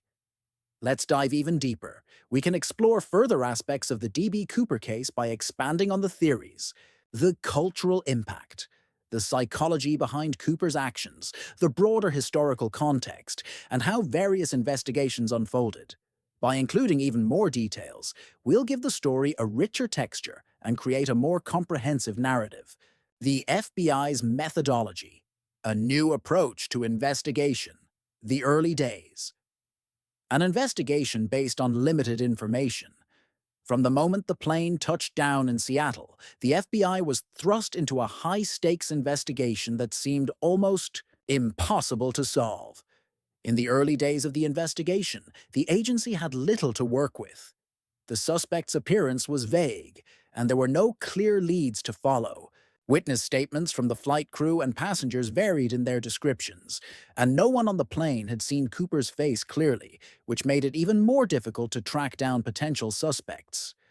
In the absence of concrete information, the FBI began by interviewing anyone who'd been on the plane that day. Flight attendants, passengers, and ground staff all became part of the puzzle.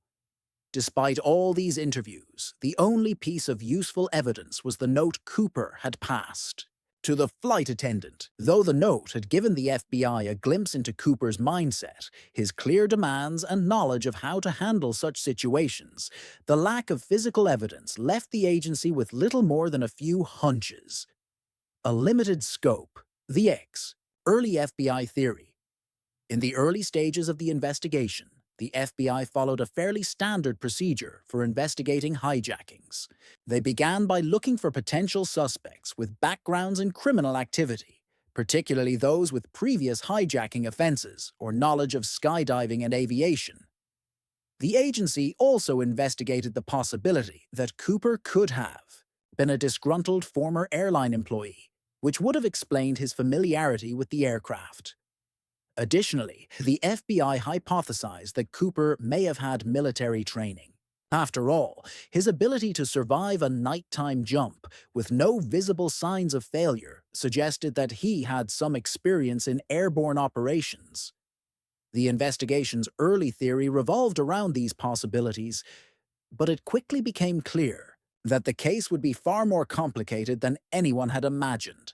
The anatomy of a hijacking, breaking down the plan Cooper's premeditation, how he planned the perfect crime. One of the most remarkable aspects of the D.B. Cooper case is the apparent level of premeditation involved. Cooper's crime was not a spur-of-the-moment decision.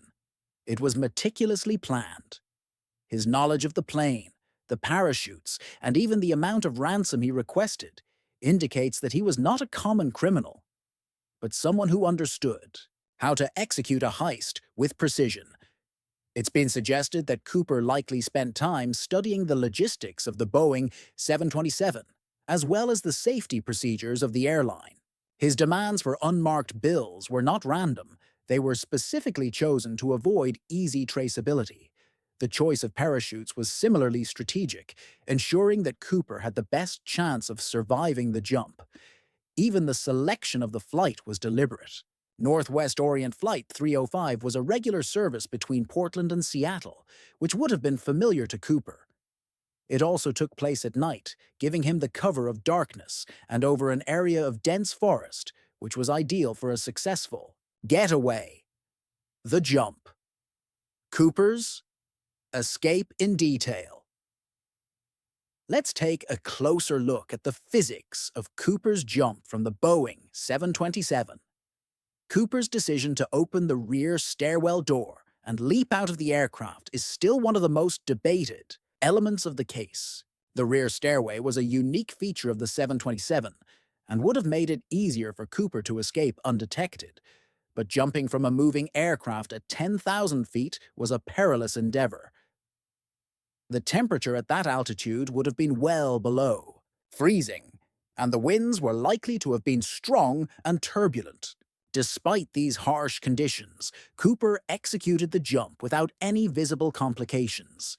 The fact that he did not leave behind a parachute, body, or other physical evidence only adds to the mystique. Was he truly an expert skydiver? Or did he possess an incredible amount of luck? One critical point that has puzzled investigators is the lack of a parachute strap. Skydivers typically release the straps to facilitate a safe descent, but no evidence of this strap was found. It suggests that Cooper either removed it intentionally or it simply fell off during his descent, as the dense forest area may have impeded an effective search. Some experts argue that he may have also planned for an emergency landing, making the lack